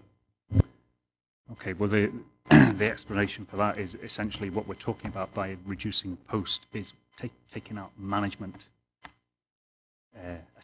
a line of management, and replacing that essentially with operational frontline staff. So bolstering the ability for us to go out and actually do the inspections and work with companies rather than have more people just managing and sitting behind desks. Not that's all we do, of course. First of all, sorry, Ian Crivers then. Ian Dick. Okay, thanks very much, Chair. Thanks very much for the presentation. It was excellent, and along with you, didn't get a chance to say that to you as well. A lot of information. I suppose putting a wee bit of our group's cards on the tables here is as much a comment. We totally agree with the letter received from David Stainsthorpe to Mr Speedy in regards to their comments. Environmental health, I think it should be protected, or even further investment made in whether it's through a restructure or not. We certainly do. Sustainable development team, again, that's a real chance to resource that in the right manner. We can bring in more money as well. They're ever costing, and a quick reference is the street lighting, what we agreed at Policy and Resources. We're renewing every street light across Dumfries and Galloway, and Column for that matter, over the next 7 years, and it's coming out cost neutral, and that was work between that team and Property Services. But the trade standards, and Steve's already alluded to it, the Audit Commission looked at that, looked at all 32 local authorities across Scotland last year, and I've no doubt in my mind whatsoever, if we don't invest in that in the right manner, and it's 8's the minimum baseline, we're at 8.7 full-time equivalents. If we don't invest in that in the proper manner, they will remove that like they did. Scottish Government will remove that for local authorities across Scotland, and they will do the same as what they did to that, as what they did to police and fire. I've no doubt in my mind at all, they've already put that in front of us. We've seen that at COSLA, seen it through the Consumer Protection Task Group. So I agree entirely with them three fundamentals, and I think the proposal you've put forward are absolutely excellent. It's as much comments more than anything, but I just to put our cards on the table, I suppose, at this point, in them three particular points in policy as a go towards the budget. Thanks so much, Ian. I look forward to seeing that in your draft budget in December as well. Ian. I'm very grateful, Steve, to you and the other services for the amount of work, and I'd just like to place that on record for this and what you gave us through the budget process. Just when you were mentioning the environmental department there and the reference to biomass in schools, I think maybe we should just have a wee look at the success or otherwise of what we've already got before we go down that route.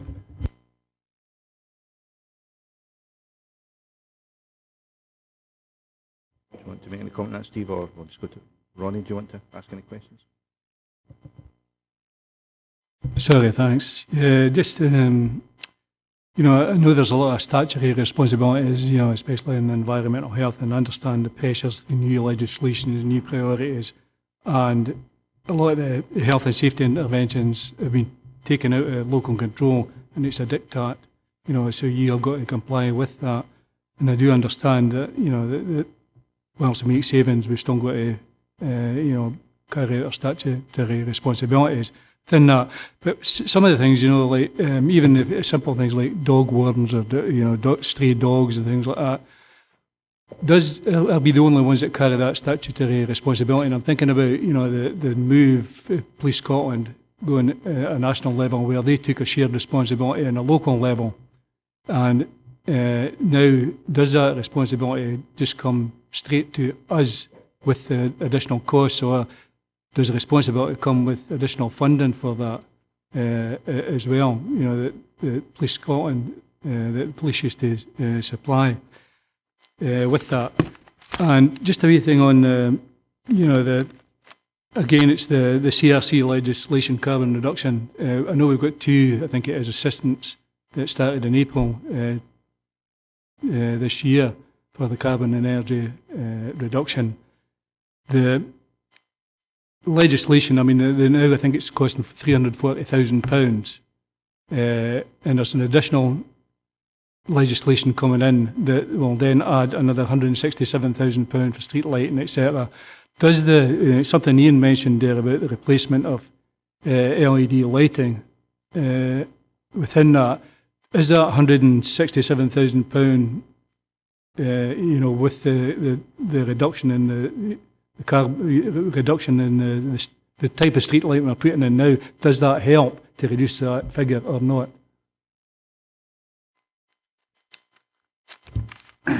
Okay, Chair, if I can deal with the dog wardens issue first, then I'll come back to the issue about the CFC. You're quite right. The dog warden service currently and in the recent past has been shared between ourselves and Police Scotland. That's going to change, and the responsibility is going to come entirely across to local authorities.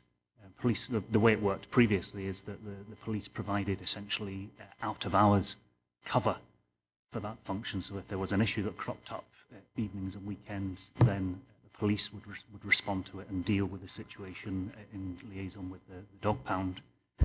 However, our own staff will now have to take on that responsibility. There is no additional funding that's coming to us with that, and it's perhaps something that maybe can be taken up through COSLA, but there is no additional resource that's coming to us. At the moment, we're going to wait to see what the level of demand is before we can determine the extent to which we're going to have to review our staffing level within the dog warden service. But we have to bear in mind that dog warden stroke pest control team is highly pressured at the moment. So this additional function is actually going to increase the resource pressure on them. Returning to the issue with the carbon reduction legislation, as you say, we have this annual commitment to pay to government what's effectively called the carbon tax.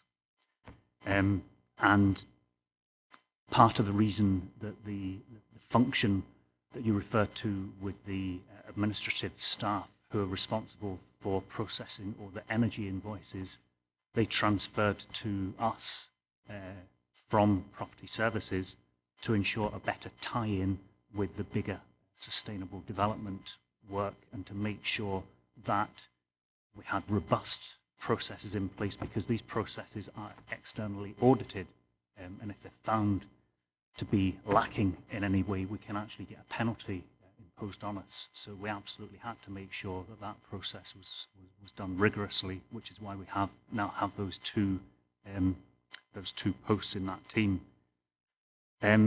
As to the future increases, yes, they are going to take into account in future carbon tax requirements the addition of emissions from street lighting. So that will push up the level that we will have to pay in future years, and I think that's actually being treated through the budget pressures route. So I think there is a budget pressures template for that has been prepared and will be put into the budget process. It's important that the street lighting conversion programme continues, because that would have a significant impact on that level of tax liability.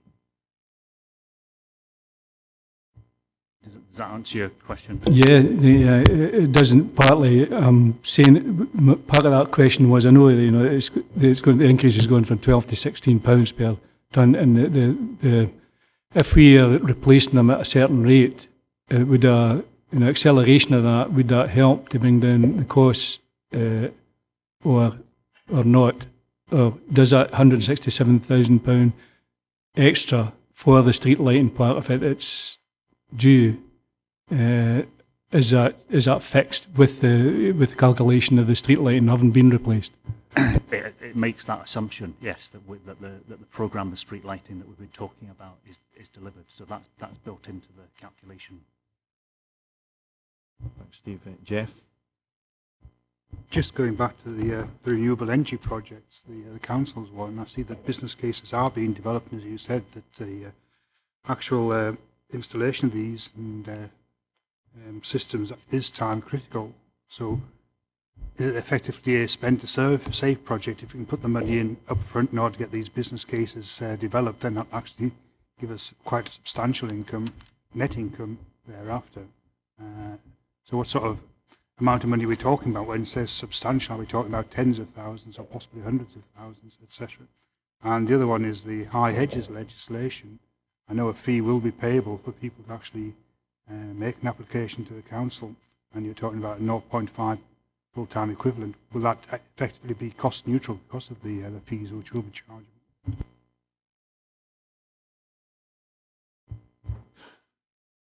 certainly, with regard to the renewables projects, as you say, they are very much seen as a spend to save initiative. Significant capital sums would have to be invested to create these, but the business cases demonstrate considerable payback to the council over a number of years. I think details, certainly an outline of this was reported to Policy and Resources Committee, and I think we're due to take a further report back to Policy and Resources Committee on the progress with these different schemes, so that will contain more details for you. With regard to high hedges, yes, as you say, there is the ability for us to set a fee for that, and that's discretionary. There will be, we've scoped out the amount of work that's going to be involved in dealing with these cases, and for the first time in this type of legislation, there is a right of appeal to both parties. So a neighbour requests us to investigate the situation and asks us to serve a notice on the owner of a nuisance hedge. If we investigate the situation and don't serve the notice, then the person making the original complaint can appeal that decision. If we do serve the notice, then the recipient of the notice can also appeal. So every case that we get essentially is going to involve a considerable amount of staff time in terms of the negotiation that's needed between the two parties, the assessment, the decision, and then the appeal process. So our view is that it's most unlikely that we would be able to recoup the entire staff cost of resourcing that. And it's important, however, that we set a fee level that's not too low,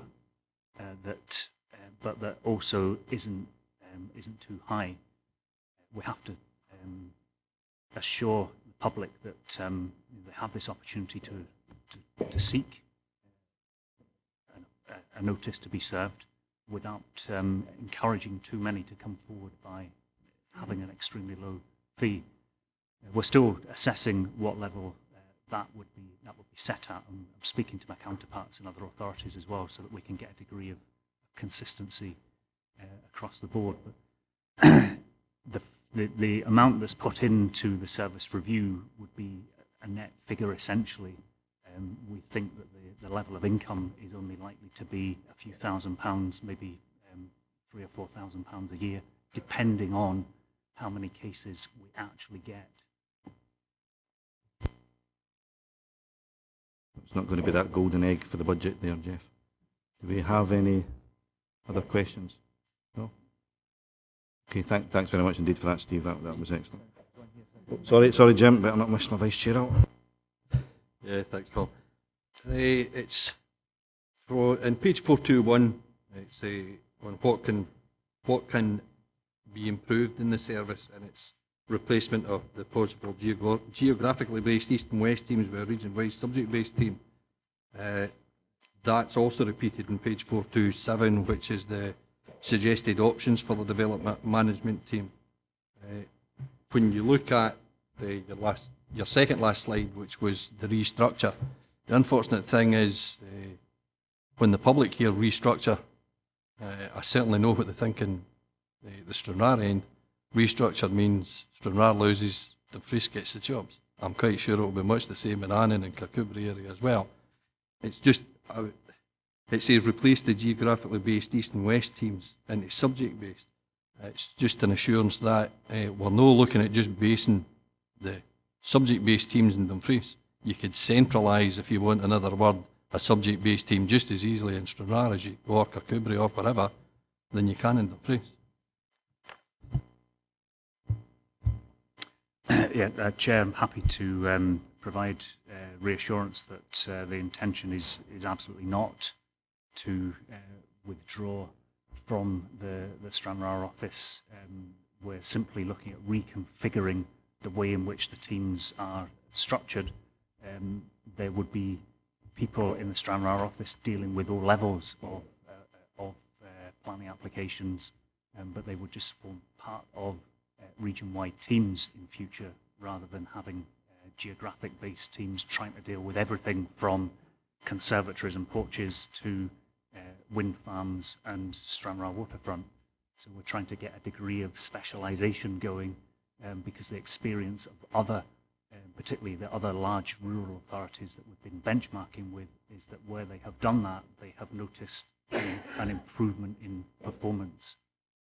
And I think we're at the point now where we need to try something different to try to step up our performance again.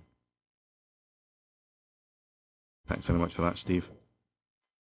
Okay, folks, if we move on to the next review, which is infrastructure and commissioning, and it's over to Stephen.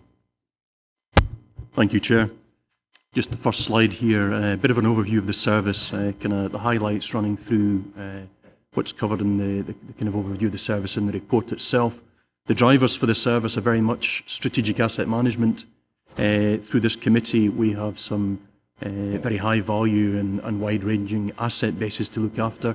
The other kind of main drivers for the infrastructure and commissioning service are links into economic regeneration and sustainable development with my colleagues on the right here, and also safety in terms of road safety, in terms of safety in relation to flood risk management, community safety kind of tie-ins. Service has on the chart that's in the report 29 full-time equivalents identified. At present time, 3 of those posts are vacant. One of the posts out of that 29 is primarily externally funded, and 3 of the posts are modern apprentices, one of which is in place and 2 which we're currently recruiting, and these posts are funded centrally as modern apprentice posts. The net controllable expenditure for the service, we're saying, is about £11.8 million. What we need to knock off that is effectively about £10.9 million cost in the PFI contract. Now, linked to the PFI contract, there's about a £0.9 million income. So taking the 10 away from the 11.8, we effectively have about 1.8 that is really controllable expenditure for the service, and about half of that is staff costs, and the other half is a number of other budgets that are used to deliver the services and linked to the service delivery. Within the strategic commissions, there's once we take out the PFI contract, we're looking at a revenue budget of about £20.5 million, and that's reflected in the kind of targets that are in the review in terms of savings. As well as the service, we've kind of bolted on the strategic commissions and looked at the 10 commissions that are run by this service on behalf of this committee, and looked at a possible range of savings options and as part of the review, not in the same level of detail as we have reviewed the actual service itself. So in terms of the capital programmes that the service delivers, we're looking at this year £10.6 million infrastructure asset class programme and about a £500,000 land asset class programme that we deliver along with community and customer services. And that last one there, the land asset class, we don't report to this committee, but we're responsible to Policy and Resources Committee for the expenditure on that asset class programme. So the service can kind of be characterised by one of low staff numbers combined with high value budgets. And we would claim that the primary functions of the service are really to do with strategy and policy setting, development, providing funding, managing that kind of funding delivery through commissioning, and then at the back end of the commissioning process and the monitoring process and financial processes are important, just to tie that up and to bring back accountability and show that it is a robust process to this committee. Secondary functions for the service, we see ourselves as what we call as an intelligent client. There's a number of engineers, there's a number of environmental specialists, a lot of technical specialism within the team, and when we commission work, we do that with a certain amount of knowledge, whether that's through programmes or through discrete projects. The team also see themselves as either engineering advisors or environmental advisors for other parts of the council. The staff engagement process for the service review, we, so whether myself and our service review team for infrastructure and commissioning, I had my 3 service managers and my programme support officer leading on the service review. All staff were given the opportunity at 2 sets of workshops within each of the 3 teams to attend a preliminary workshop and then a follow-up workshop on the service reviews. And the preliminary workshop explained the service review process, looked at the development of team objectives as a way of drawing out issues from the teams themselves, and the staff ideas were captured. The follow-up service review workshops were really taking back to the staff the kind of service review options that were developed and are in the last part of the report for the infrastructure and commissioning service review itself. There's quite a large appendix at the end that sets out all of the options, whether they were considered deliverable, very difficult to deliver, or undeliverable, were captured in that process, and staff had an opportunity to review those and comment on them and help them to be developed before they went to the challenge panel. So the kind of primary staff feedback through the staff engagement process, they were involved in the development and validation of savings options, as I've said. They're very positive about the capabilities and the potential for the teams to deliver significant work. I think they see themselves, and a number of the members of staff see themselves as being active in some very significant projects and programmes. There is some concerns amongst the staff with respect to resource capacity in relation to service requirements, and some of the tensions that have come out through the service review in those areas. Some concerns raised with respect to the waste management services that we can elaborate on. A need for the teams to refocus on strategic issues, again, with low staff numbers and the kind of high value of the services that we're overseeing. It's important that we get the kind of policy and the strategy and the front end commissioning right. I think the teams also identify that to a certain extent they operate at some distance from the ultimate customer, which takes me on to the next slide, which is really to do with stakeholder engagement. Identifying that we don't really have a direct interface with the customers themselves. There are a lot of kind of organisations that we work through, we ultimately can be seen to provide a service for, or have to work with to provide a service to our customers. And the first bullet point kind of identifies the stakeholders with which we primarily engage with. The feedback from stakeholders was generally positive in service delivery. The third bullet point, and on the way down that slide there, identifies maybe some of the kind of issues that the stakeholders have with us, and offers some kind of constructive criticism from SEPA, identifying that there's always this desire for them to see the planning authority and the advisors to the planning authority through my flood risk management team take more of a lead on the flood advice that we give. Police Scotland commented back that they would like to see more focus on road safety.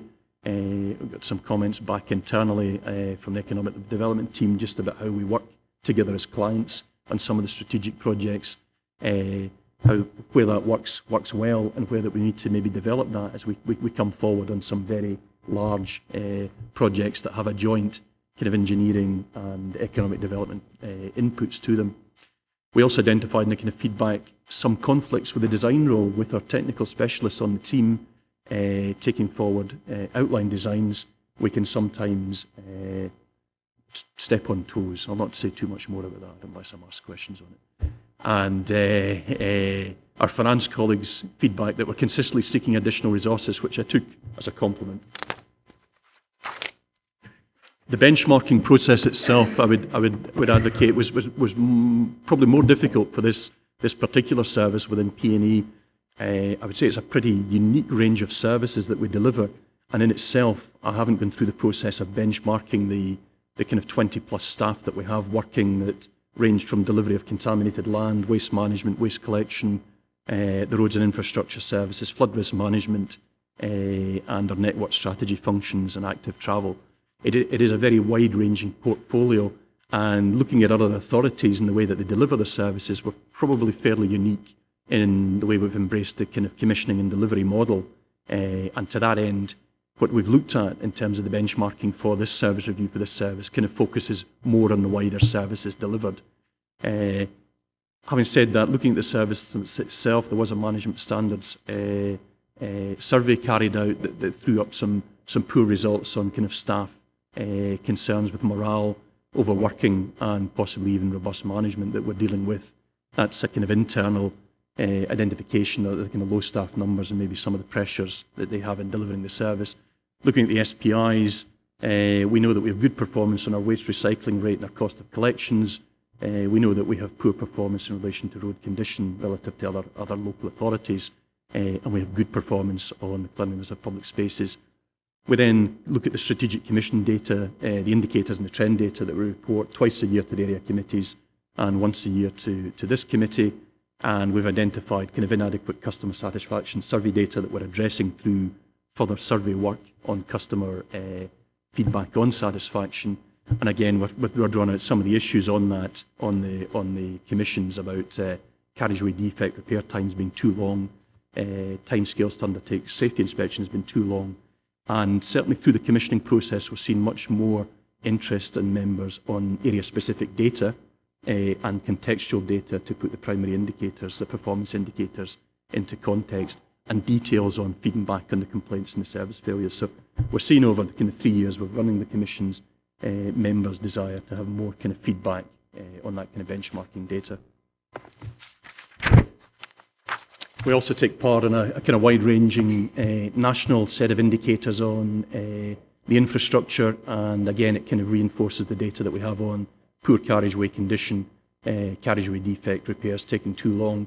The most recent kind of survey process that we've subscribed to is a kind of National Highways and Transport Survey, and 6 Scottish local authorities are participating in that this year as a trial, along with a significant number of English authorities, and that we've kind of scored, we're ranked second in terms of customer satisfaction out of the 6 Scottish authorities that are participating.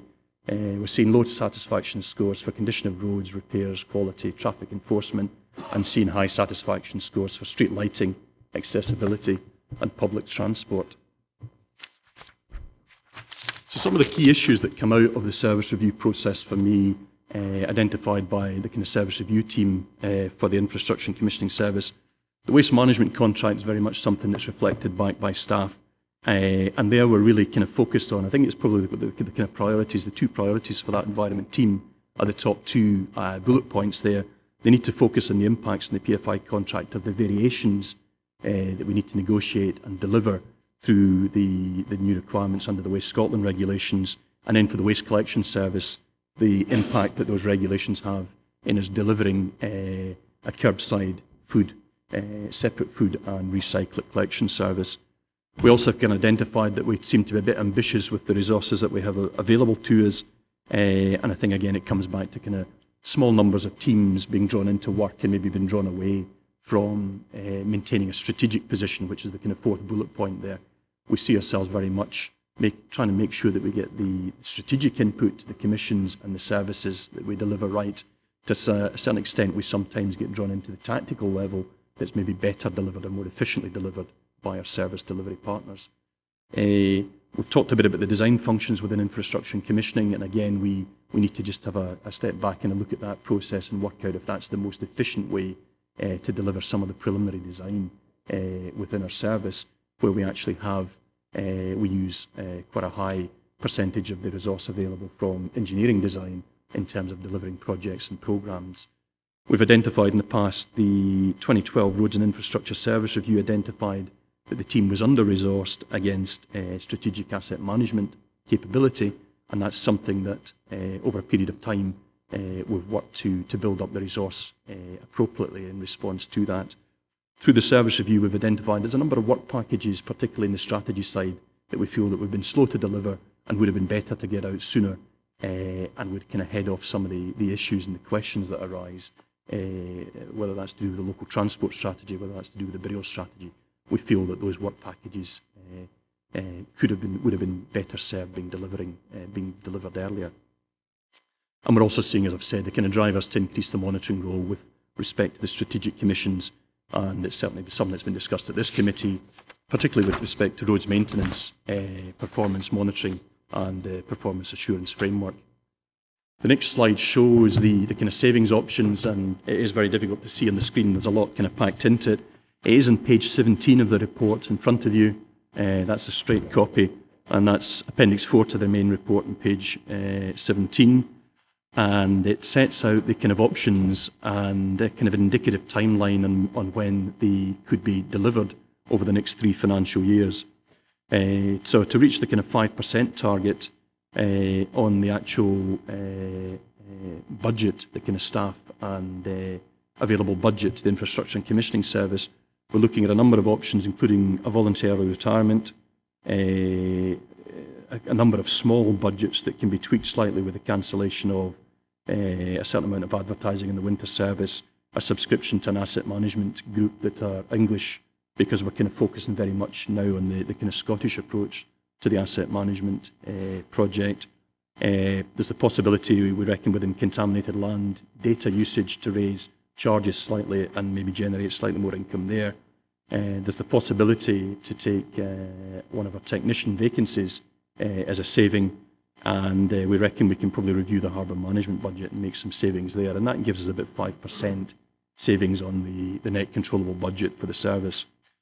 The options B, C and D below that on the net controllable budget show that it is much more difficult to even get close to the 15% savings for the service.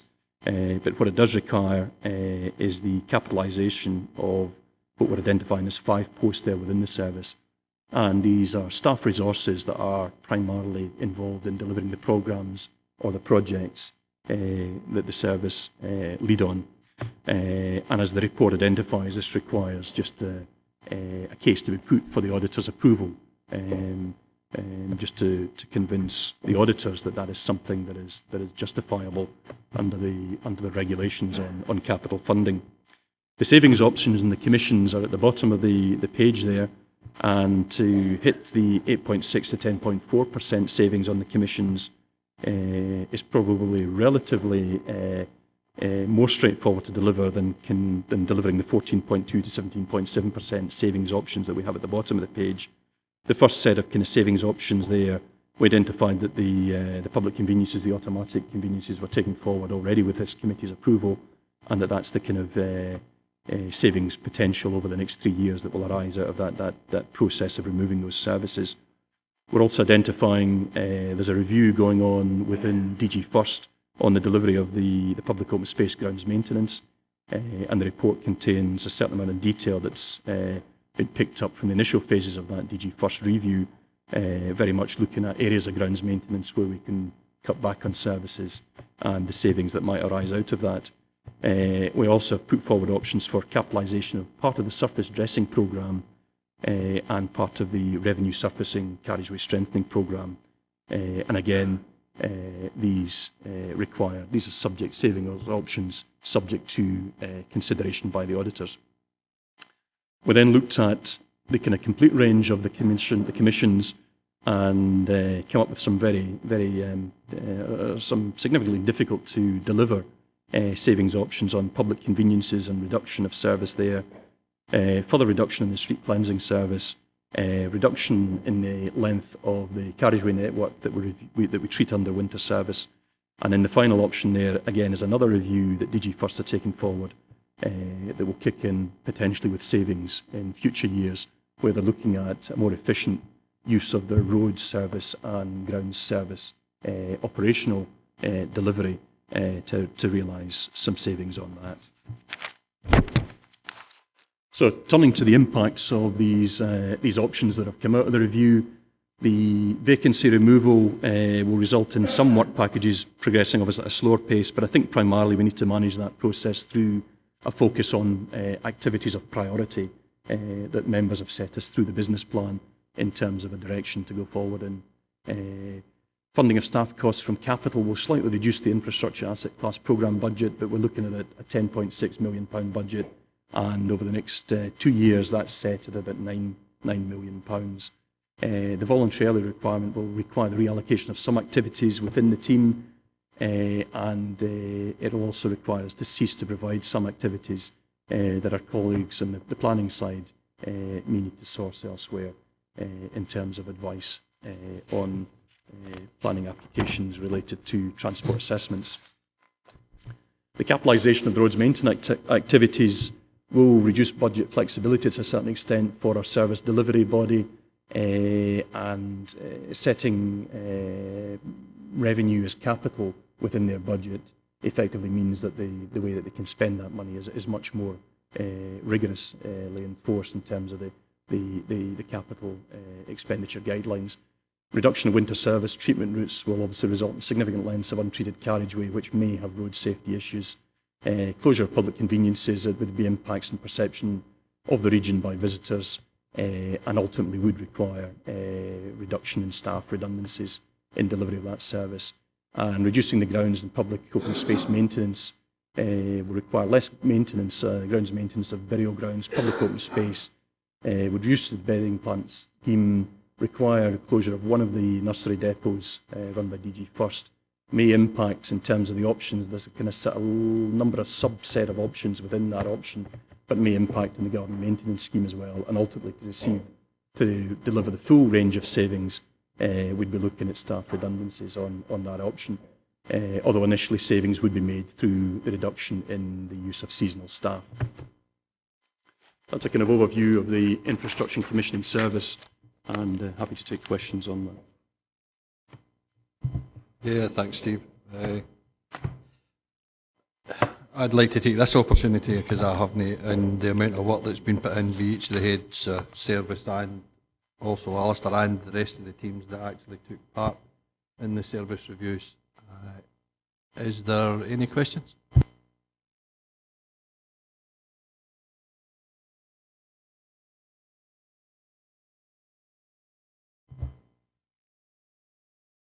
I see Finlay and Patsy actually flicking through, so there may come just in a minute. I'll give them a minute to look. Councillor Carson.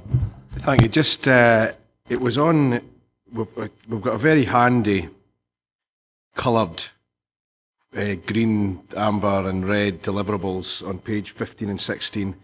Some of them are said they're significantly difficult to deliver because they would be unpalatable, I think, or something like that. I would like to have seen this more to do with what is acceptable in terms of our statutory requirement, rather than what is thought to be unpalatable, because that's surely something that the political groups should be making their decision on. So some of them that are orange should potentially be green, I would have thought. I don't think I'll ask Steve to answer that one.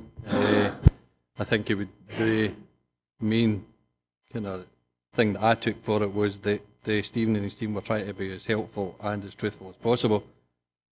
There's some in there that I would have said should be green that are amber, but maybe not the same ones as yourself, but I don't think I'll ask Steve to answer that. Oh, right, Steve. Not going into specifics unless you specifically want to ask me about particular reasons that we've made that judgment. The kind of final appendix, that's a kind of summary on the pages 15 and 16 of the final appendix in the service review for infrastructure and commissioning, and there's a lot more detail in there as to why we might think they're very difficult to deliver or they're not possible to deliver. Some of the amber ones, I would agree, yes, are probably not related to statutory functions, but effectively we don't see much of a saving, or the saving has to be offset by the fact that we think there's a large downside. If we withdraw from the safety camera partnership, if we withdraw resource from the road safety plan, we have other concerns that spill off onto that. And I hope we've kind of captured that for members in the detail in the appendices. And to a certain extent, what we're trying to do is be true to the service review process in terms of what the teams have fed back. And, and I've obviously got to temper that where somebody doesn't want to give something up, but I have to look hard and fast and say, yes, it probably is deliverable and painful, or it could be delivered, but it's probably not going to give us significant benefits. And that's the kind of overall, the kind of red, amber, green kind of approach that we've taken. Councillor Carlos. Thanks, Chairman. I think the one question that's going around in my mind on the end, Steve, I don't know if you can answer here, it might be something we'll pick up, but is the stability or even volatility of that waste PFI contract and how we'll take that forward. It's something that concerns me. I suppose it's just niggling away in the back of my mind for the sake of future years as much more than this year. And there's other small things like burial grounds and such, like grounds maintenance in general. Can that be delivered more economically through the private sector or not? And that's the kind of things we'll probably come back to and would like to talk about. Councillor Carson again. Thank you. Again, I just want a wee bit of clarity in this. I've maybe just misunderstood it. The challenges and key issues highlight some of the problems that may come up on page 560 and 561. In paragraph 5.2, it says the waste management contracts committed should not be considered as part of the savings option, and I accept that. But then on 5.12, there is the potential withdrawal of funding from Zero Waste Scotland. is that all not all tied up? And also, I'm kind of jumping again, at 5.3, some of the key issues is also waste management contract viability and new waste collection service. I'm just wondering what bit are we taking out and what bit is still potentially a budget pressure? I think just overall, there are very few options that are seen as viable on that part of the service, the environment service, to do with either the waste management contract, the PFI contract, or the waste collection service. And that's principally because of the kind of process of change that we're going through. I think it comes back in the service review has been a kind of high priority because that's what staff are very much focused on in that particular team. And the options that we've developed do very little to target any of the resource on that team in terms of savings options. And in fact, I think maybe the only option is really one of the income generation on the contaminated land side, a review of the fees. So what we're identifying there is that, the kind of staff's awareness that they're working on the waste collection service and the kind of, they can see the risks and how we manage the risks in that process, and also how that impacts on the waste PFI contract in terms of negotiation of variations and just aligning the two. In terms of what we say at 5.12, what we've identified there is that, and I think we had reported back, it was November last year, we reported to this committee on the kind of funding for the changes to the waste collection service, and we'd identified that there was funding from Zero Waste Scotland for a period of time to implement the new collection service, and all we're doing here is identifying as a potential budget pressure in future years that if that funding is withdrawn by Zero Waste Scotland, it will impact on the collection service or create a budget pressure. So it is a bit of a balance. It's not a savings option that I'm putting up or putting forward. What I'm saying is that in the future, we've identified that there might be an issue with that, an element of the funding for the collection service. If there's no more questions, thanks very much, Mr. Herriot. Now move on to integrated transport and commissioning. Thanks for being patient, Mr. Thompson. It's over to you. Thanks, Chair. The Integrated Transport and Commissioning Service essentially consists of two separate service strands. There's sustainable travel and the Fleet Asset Management Team. Sustainable travel dealing with, amongst other things, the internal DG buses service, the Schools Transport Commission, sustainable travel in terms of cycling and walking development. And it also provides services for and to SWES Trans, including hosting the one permanent member of staff employed on behalf of SWES Trans by the Council. Fleet Asset Management fulfills the fleet management function for the Council in terms of the statutory transport manager required to maintain the operator's licence for the Council, but it also provides advice to all departments on fleet procurement and utilisation and disposal, as well as the pool car service. Within the service, there's just under 12% of gross expenditure is related to staff costs, which immediately gives some limitations on flexibility. And there are 42.5 full-time equivalents, of whom 29.5 are actually engaged in providing a service directly out there to the public, such as the bus drivers and escorts on the buses. So that leaves 13 full-time equivalents employed within the office functions of the service. 82% of our gross expenditure is payments to outside bodies, and of that, just about half is the payment to SWES Trans for local bus services, which comes in at just over £3.5 million. There's a couple of major items of expenditure not included within the service budget. The first of those being the Vehicle Maintenance Commission, which the Fleet Asset Management Service engages with DG First's Vehicle Maintenance Unit to deliver the vehicle maintenance service for the Council's fleet. But clearly, with such a significant item of expenditure, there is a need to review that expenditure to determine the extent to which it actually delivers value for money. The delivery of the Education Transport Commission of just under £3.9 million is also not included within the service budget here. That's a reverse of the situation with the Vehicle Maintenance Commission. That is a commission which we deliver on behalf of the Education Department. And a sum of 250,000 was identified last year as an achievable saving within this budget in the education services budget, and we still consider that deliverable in terms of the configuration of the service for education. Corporate transport costs of £6.3 million, and that's the total spend on transport related to vehicles within the council, is also not included within the service budget. And again, the fleet management service last year contributed significantly to engineering changes within this element of departmental budgets. It was around about £250,000 last year, and there is £119,000 savings flagged up for 2014-15. Again, the service will engage in delivering those.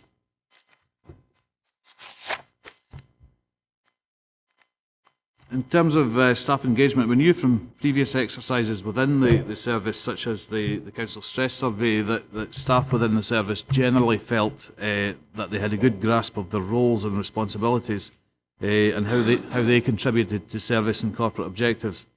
As I've said at the start, we have a small service, and both teams work in close proximity, as well as having formal monthly meetings where they have the opportunity to meet with management, quite apart from engaging with management on a day-to-day basis. And the two teams also meet together quarterly to ensure that there's an exchange of information about any issues that cross the services. We did undertake a staff survey as part of the service review, and perhaps unsurprisingly, in general, staff felt well informed and equipped to carry out their roles, felt that what they delivered met customer needs.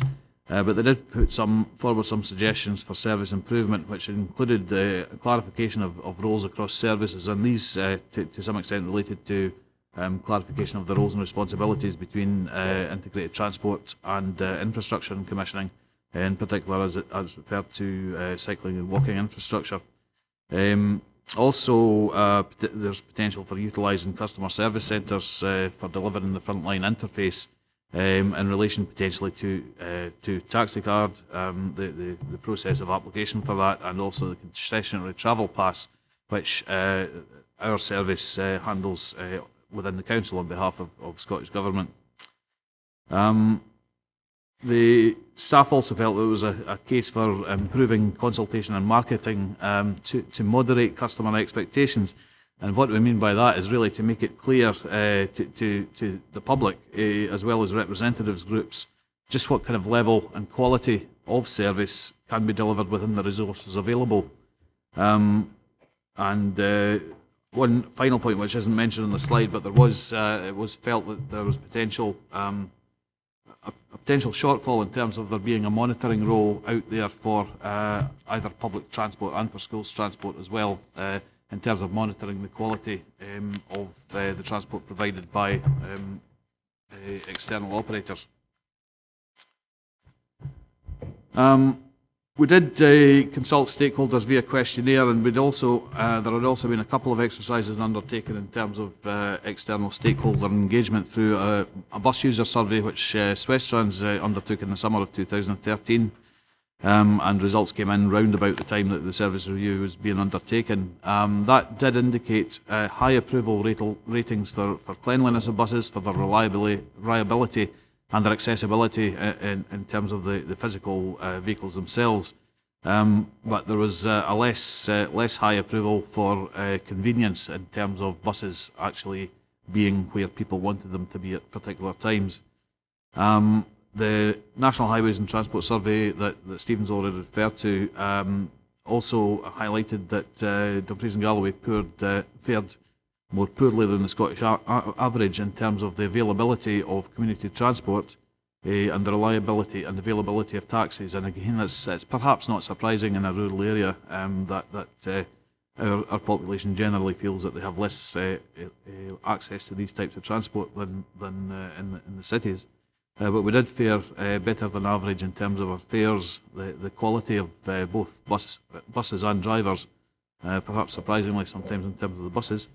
And better than average in terms of the information and punctuality, information available about public transport and the punctuality of public transport. In terms of the stakeholder engagement that we undertook through questionnaires, again, a lot of this was focused on internal stakeholders, particularly for the Fleet Management Service, which is very much an internal-facing service. It's essentially a support service for other departments of the Council.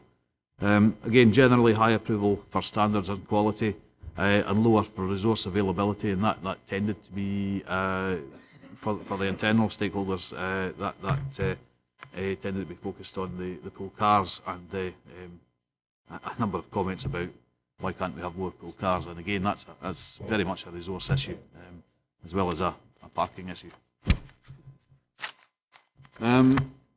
Benchmarking is quite difficult across our services. They're not consistently structured nationwide on either side, and in terms of the split of responsibilities between the regional transport partnerships and local authorities, that's we are configured on the same basis as the largest of the RTP, or Westtrans is configured on the same basis as the largest of the RTPs in Strathclyde Partnership for Transport, and the smallest of the RTPs in terms of Zetrans, but in between there's a different configuration in terms of responsibility for delivery of bus services across Scotland's local authorities.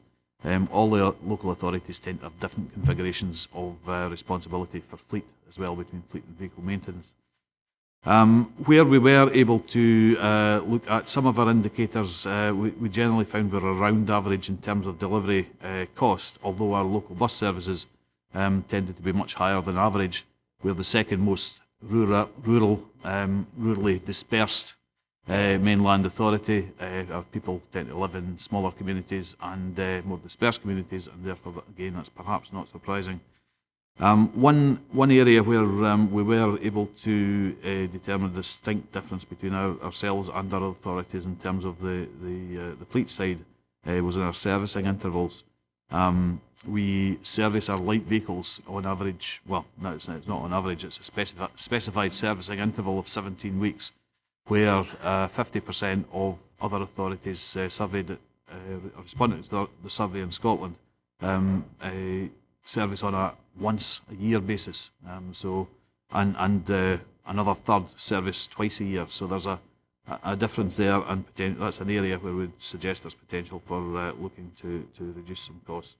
And in terms of our, not so much a benchmarking across authorities, but benchmarking over time in terms of monitoring our reduced mileage. Overall, our fleet mileage has reduced by 2 million miles in the last 3 years, and the indications from the mileage to date in 2013-14 as it's continuing to reduce. There has been some, would suggest some benefits from that concentration on the staff travel element of the budgets in the last few years.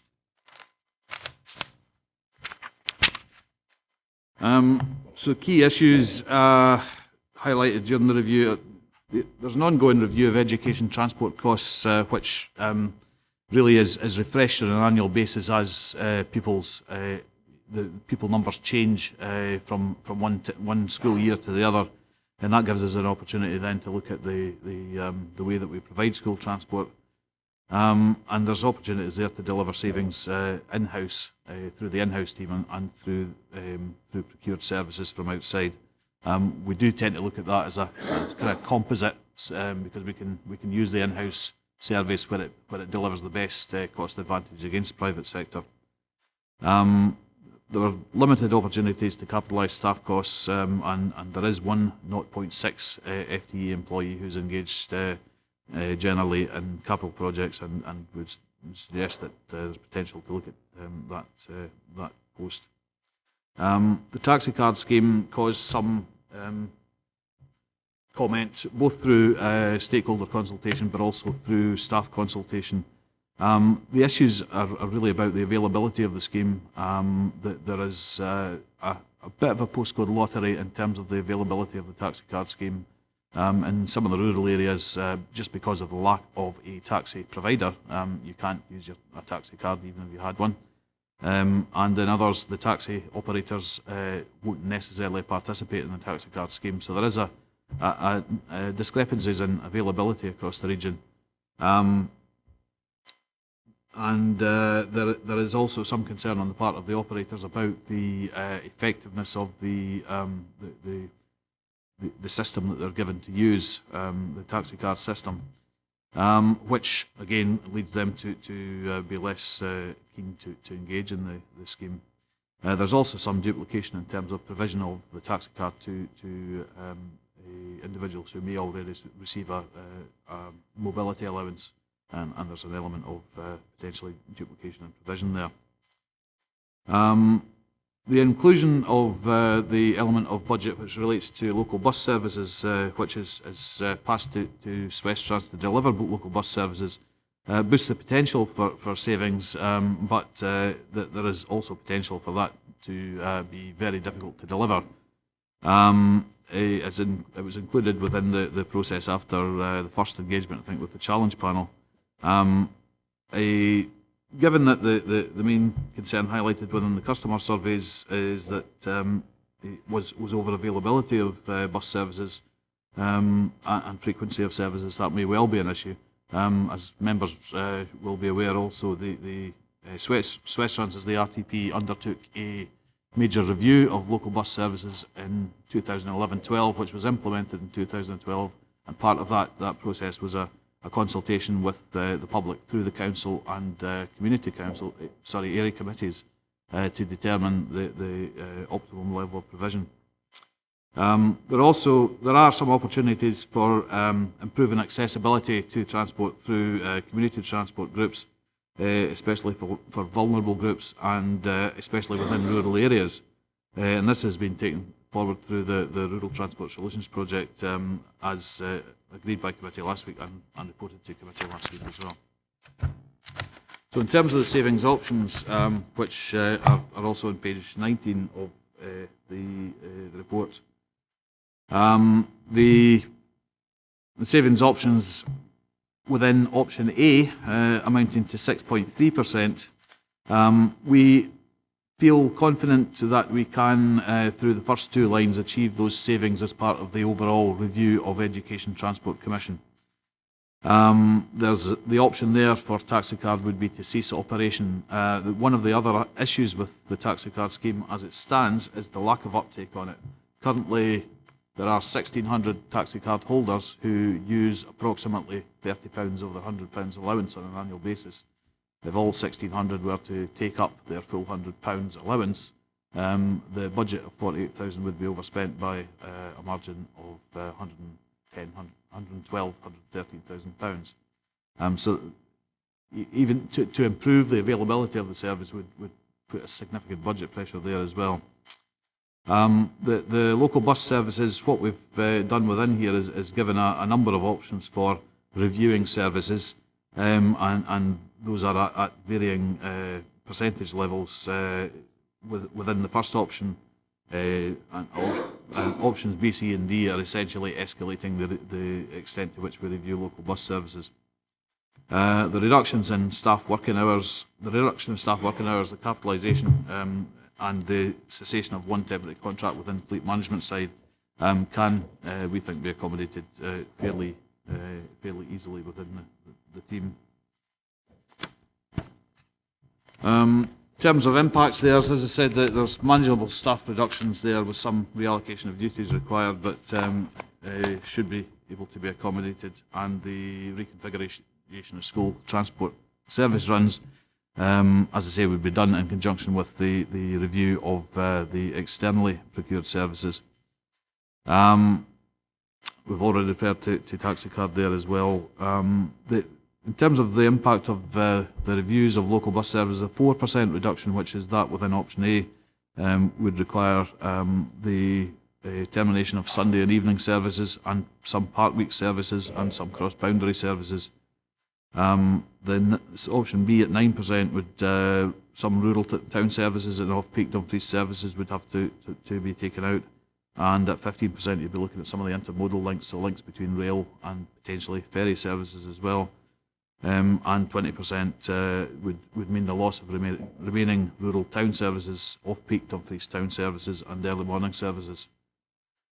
There'll be escalating impacts on key criteria from the root and branch review that was undertaken, such as work, health and education, and what we'd seek to do in implementing any such reductions would be to look at the lowest impact ones first, which are essentially the kind of the bus journeys which are provided for social purposes. So that's why evenings, Sundays, etc. would be taken out first.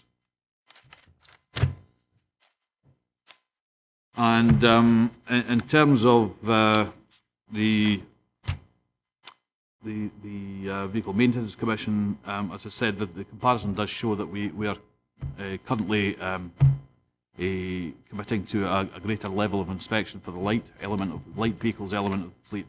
The operational licensed vehicles, the vehicles over 3.5 tonnes, are set by statute, and we do them in compliance with statute. The light vehicles, there is some room for looking at that, and we've begun that engagement with DG First at officer level to look at where we can go on that.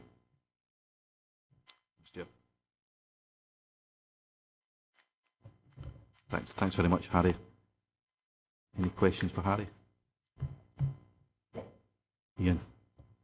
I think Harry needs at least one question. It's regarding to the educational transport, where the £3.89 million in there, and I take it that'll be, just for the clarity of my own mind, is that a local policy to the Education Department that would affect that, or is it Scottish Government? What impact does Scottish Government having that as well?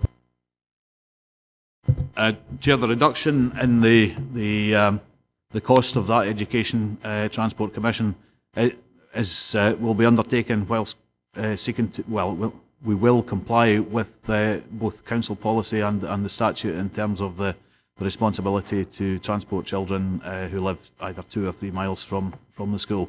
It's done through looking at the resources we have available and the bus factors such as bus size and bus routing. There has been reductions over the last few years in that commission, but it's been achieved by sticking within policy and applying policy.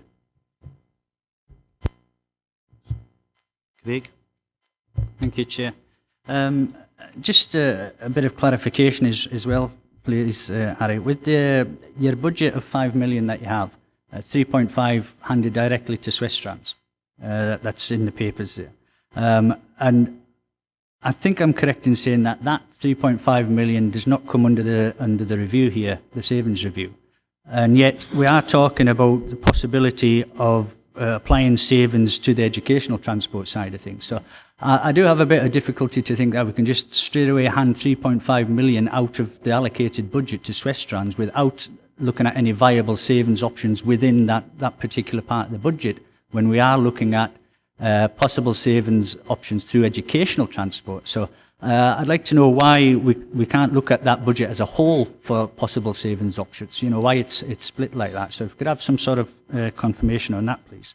And a point that you raised, I was going to ask, but I think you've really covered it with the taxi card, the user profile of that. In the papers here, all the DG postcodes are covered apart from DG 16. There's no mention of that, and there's no percentage set against that. So that may be partly because what I explained about some of the taxis not being available, but DG 16 is not even mentioned there. And I'd just like, if there's any particular reason for that, or whether that's with the taxi cards not being available to DG 16.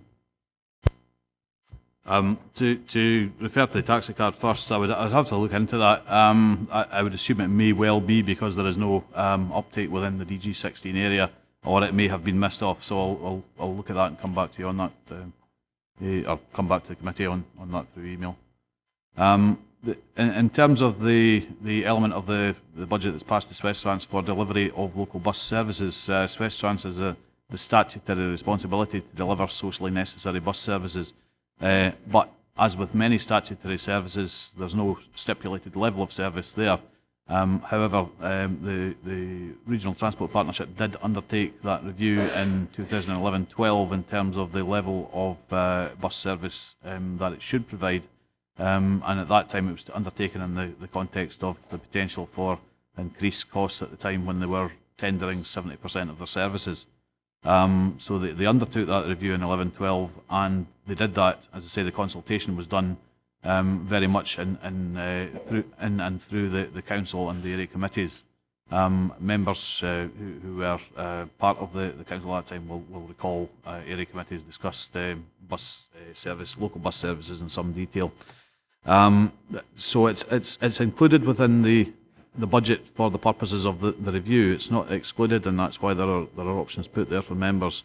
It would need to be done through the West Trans Board, and the West Trans Board would obviously have to take a view on its responsibility in terms of the delivery of local bus services as well, and the West Trans Board would clearly want to engage with the council if the council was requiring levels of reductions of budget.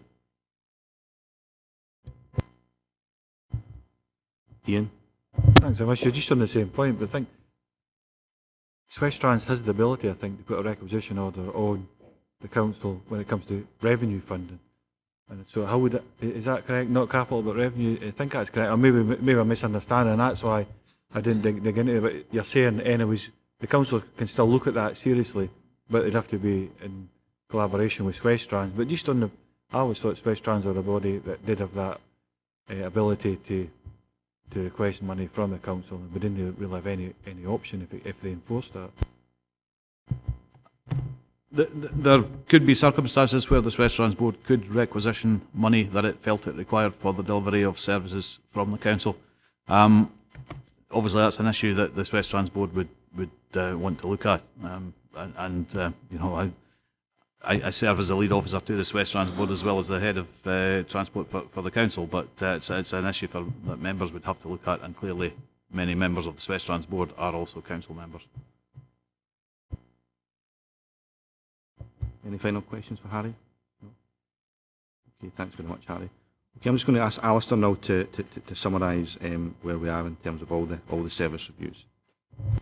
Right, thank you very much, Chair, and I'd just like to take this opportunity to thank my heads of service and my staff for all the efforts that they've put into this work, and I hope, ladies and gentlemen of the committee, you've enjoyed that.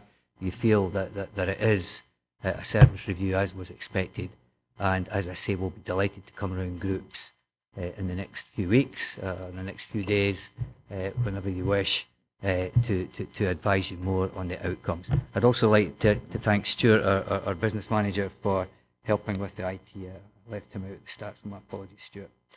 This our third last slide just pulls together the savings options for the strategic commissions. It repeats Stephen's spreadsheet on his savings when it came to strategic commissions, and it repeats Harry's. So for the first year, 14-15, 1.788 million, and then you see going through the second and third years up to 3.7 million. The targets that we were set to meet by the CMT are in shading below, so we've certainly overhit that target in year 1 and year 2, but even with these difficult decisions in year 3, a 17% reduction in our commissions still doesn't meet the target that was set in the savings the council was looking at. So that gives you a flavour of the difficulties going forward. Now, this brings together all the savings, including commissions and each of the service reviews. This is the table that's on page 7 of the covering report, and you'll recognise the figures from each of the service reviews as they go year 1, year 2, year 3. I would just like to highlight infrastructure and commissioning. The figure in there is 248, and that's all of Stephen's savings brought up to year 1, because the savings and the money involved was small because of the exclusion of the PFI. So his savings are that service savings included in year 1 immediately. And there's an entry for business services in paragraph 5.10 of the covering report. I explain that business services did not carry out a service review per se, because they were very much involved in the support of all the teams doing the service reviews. However, we have a voluntary, early voluntary retirement within business services, and that will accrue a saving of £20,000. So in total, the planning environment services savings are there in bold, and the targets are below. and you can see that we've overshot the target for year 1, but again, in years 2 and 3, it gets extremely difficult looking at the service itself. If we then look at the savings on the commissions, and that comes from the previous template, again, we overshoot the savings years 1 and 2, but obviously missed the target in year 3.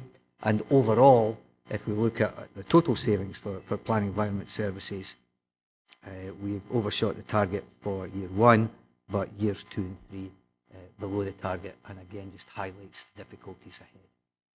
And finally, for your budget as political groups this coming year, 14-15, that just summarises it in another way. The total staff and associated savings that have come out the options, 630,886, and that covers reduced working hours, and we've already got these in place in much of the department, voluntary early retirements, vacancies and capitalisation. The total 741,398, but the service redesign, that's replacing the pressures that we feel from a professional judgment point of view that we need to do within the service, gives net savings in staff 630,886. Other savings, then we mentioned the energy template. There is a single energy template which looks at all our renewable savings and feed-in tariffs, etc., of £267,000. And the service savings, that's the other savings that have come from the options from the service reviews, and that gives £640,000. So a balance there between staff and other costs. And finally, strategic commissions, the capitalisation, 1.35 million, and the service levels, which include 404 for the grounds maintenance open space, which DG First are currently looking at and reviewing, and 4,000 for the public conveniences automatic, which the committee has already decided, and the vehicle maintenance from Harriet at £30,000. In total, 3,059,000. The target we were set, 2.631. So some flexibility there to look at some very difficult decisions. And may I thank you very much for your patience and your input into this afternoon. From our point of view, it's very much appreciated, and your support is very much appreciated as well. Thank you. Much, Alistair. Can I ask if any final questions for Alistair Finlay? It's not really, excuse me, it's not really a question, it's just a statement. I'd be stretched to say that it was an enjoyable experience, but it was certainly a lot less painful than I thought it might be. I'd just like to say I regret that we're not going to get the opportunity to further debate some of these options. I know we're going to be able to go back into our political groups, but we'll be doing that very much in isolation. I think as a council, there's some things in here that we might have been able to debate and discuss at further length and maybe open up some more options. So I just regret that we're not getting the opportunity as a committee to actually look at some of these things in more depth. I think that's strictly true, of course, because what will happen now is that groups will have to consider what they're going to bring forward in their draft budget. The administration will publish their draft budget on the 12th of December, and I hope other groups will do so as well. It will be ahead of the full council meeting on the 19th of December. There'll be an opportunity at full council to debate thoroughly all the options across the corporate council that are presented within our draft budget and hopefully other draft budgets as well. Hopefully full council will agree on the 19th of December to put those draft budgets out to public consultation, and as part of the budget setting process, the draft budgets for each department's areas will have to come back to committees in January to be scrutinised again. So any savings options that we pursue in our draft budgets will come back to this committee if they cover PH&E when it comes to the committee meetings in January. So I think we'll effectively get 3 bites at the cherry as far as the scrutiny of those savings options and any additional spending options that come forward, and that will obviously have to all take place before February. I think there's a wider issue, and I think it's been highlighted that effectively. I don't know about anyone else. I certainly didn't come into politics to spend all my time debating cuts, but the reality is that we are having to spend, because of the environment we're in, a great deal of time trying to find these savings options. The year 1 savings options may very well be manageable, but once we get to years 2 and 3, we're going to have to make some incredibly difficult decisions. I think certainly as a committee we have to look at how we do that, not just within the committee, but I think right across the wider council in terms of the whole council structures. I don't think it's manageable anymore to simply say to individual committees, you need to find the savings within your budgets. We have to look at the whole structure of the council to meet the sorts of targets that Alistair was talking about. So there'll certainly be plenty of opportunity to debate this year's budget, but there's certainly a wider debate to be had across the council when it comes to how we actually manage this across a 3-4 year period in terms of the whole structure of the council, because some of the decisions, I think others touched on, for example, just even the savings along bus services. We spent a great deal of time coming up with a review recently that maintained a really good bus service right across Dumfries and Galloway. To then be faced with the prospect of unpicking that, should we go down that route, I think is a real nightmare scenario, and we do need to work across all groups to try to find alternatives to that proposition, I have to say. Okay, does anybody have any final questions? Yeah. Thanks, Chairman. I think you picked up the point I was going to make in regards to, we'll touch on it in January, but it's a point that your own group picked up on last year, and I think it was a criticism, but it was certainly constructive. I think the previous administration took it on board, and it just the impact assessment across how it impacts on any decisions that we'll make in regards to reductions or savings. The impact it has on both internal and external, just to make sure that we will be coming back to that very strongly. I know we want to see exactly welfare rights was your particular one. I think, Colin, last year it was a valid point that you made, and that's something that we really want to see what is the impact, and you've touched it because it will be across the whole council, not just P&E. I think it's a valid point. Obviously, what groups will now need to do is to look at the service reviews you have here and determine which ones you wish to pursue in your budgets. Then the department will need to produce the finance templates for those options, and contained within each of those templates will obviously be the impact assessment of that saving. That's why it's obviously important that when the templates are drawn up, they're drawn up in such a way that it's an accurate impact assessment and not maybe too many options bundled together, for example, in one template. We have to be clear that the templates need to reflect having an accurate impact assessment. I think that's really important. Okay, can we turn to the recommendations then on page 3 of the report? The first recommendation is obviously to review the outcomes of the service reviews. I think we've done that thoroughly, and there'll obviously be opportunities to do so again in the future. People happy to agree that. Okay, 2.2, to note the savings options presented. Happy to agree that. Okay, and I think finally, I think it's important to reflect in a minute our thanks to the team today for their very thorough presentations and taking a huge piece of work and actually reflecting that into one meeting, but also our thanks to your wider teams for all the work that you've carried out as part of this service review. I don't know about other members, but I think this is a type of process that we have to repeat across the whole corporate council when it comes to looking at savings options. So I think it's important if members are in agreement to reflect our thanks for that work in the minutes. Okay, thanks very much for your time, folks, and have a safe journey home.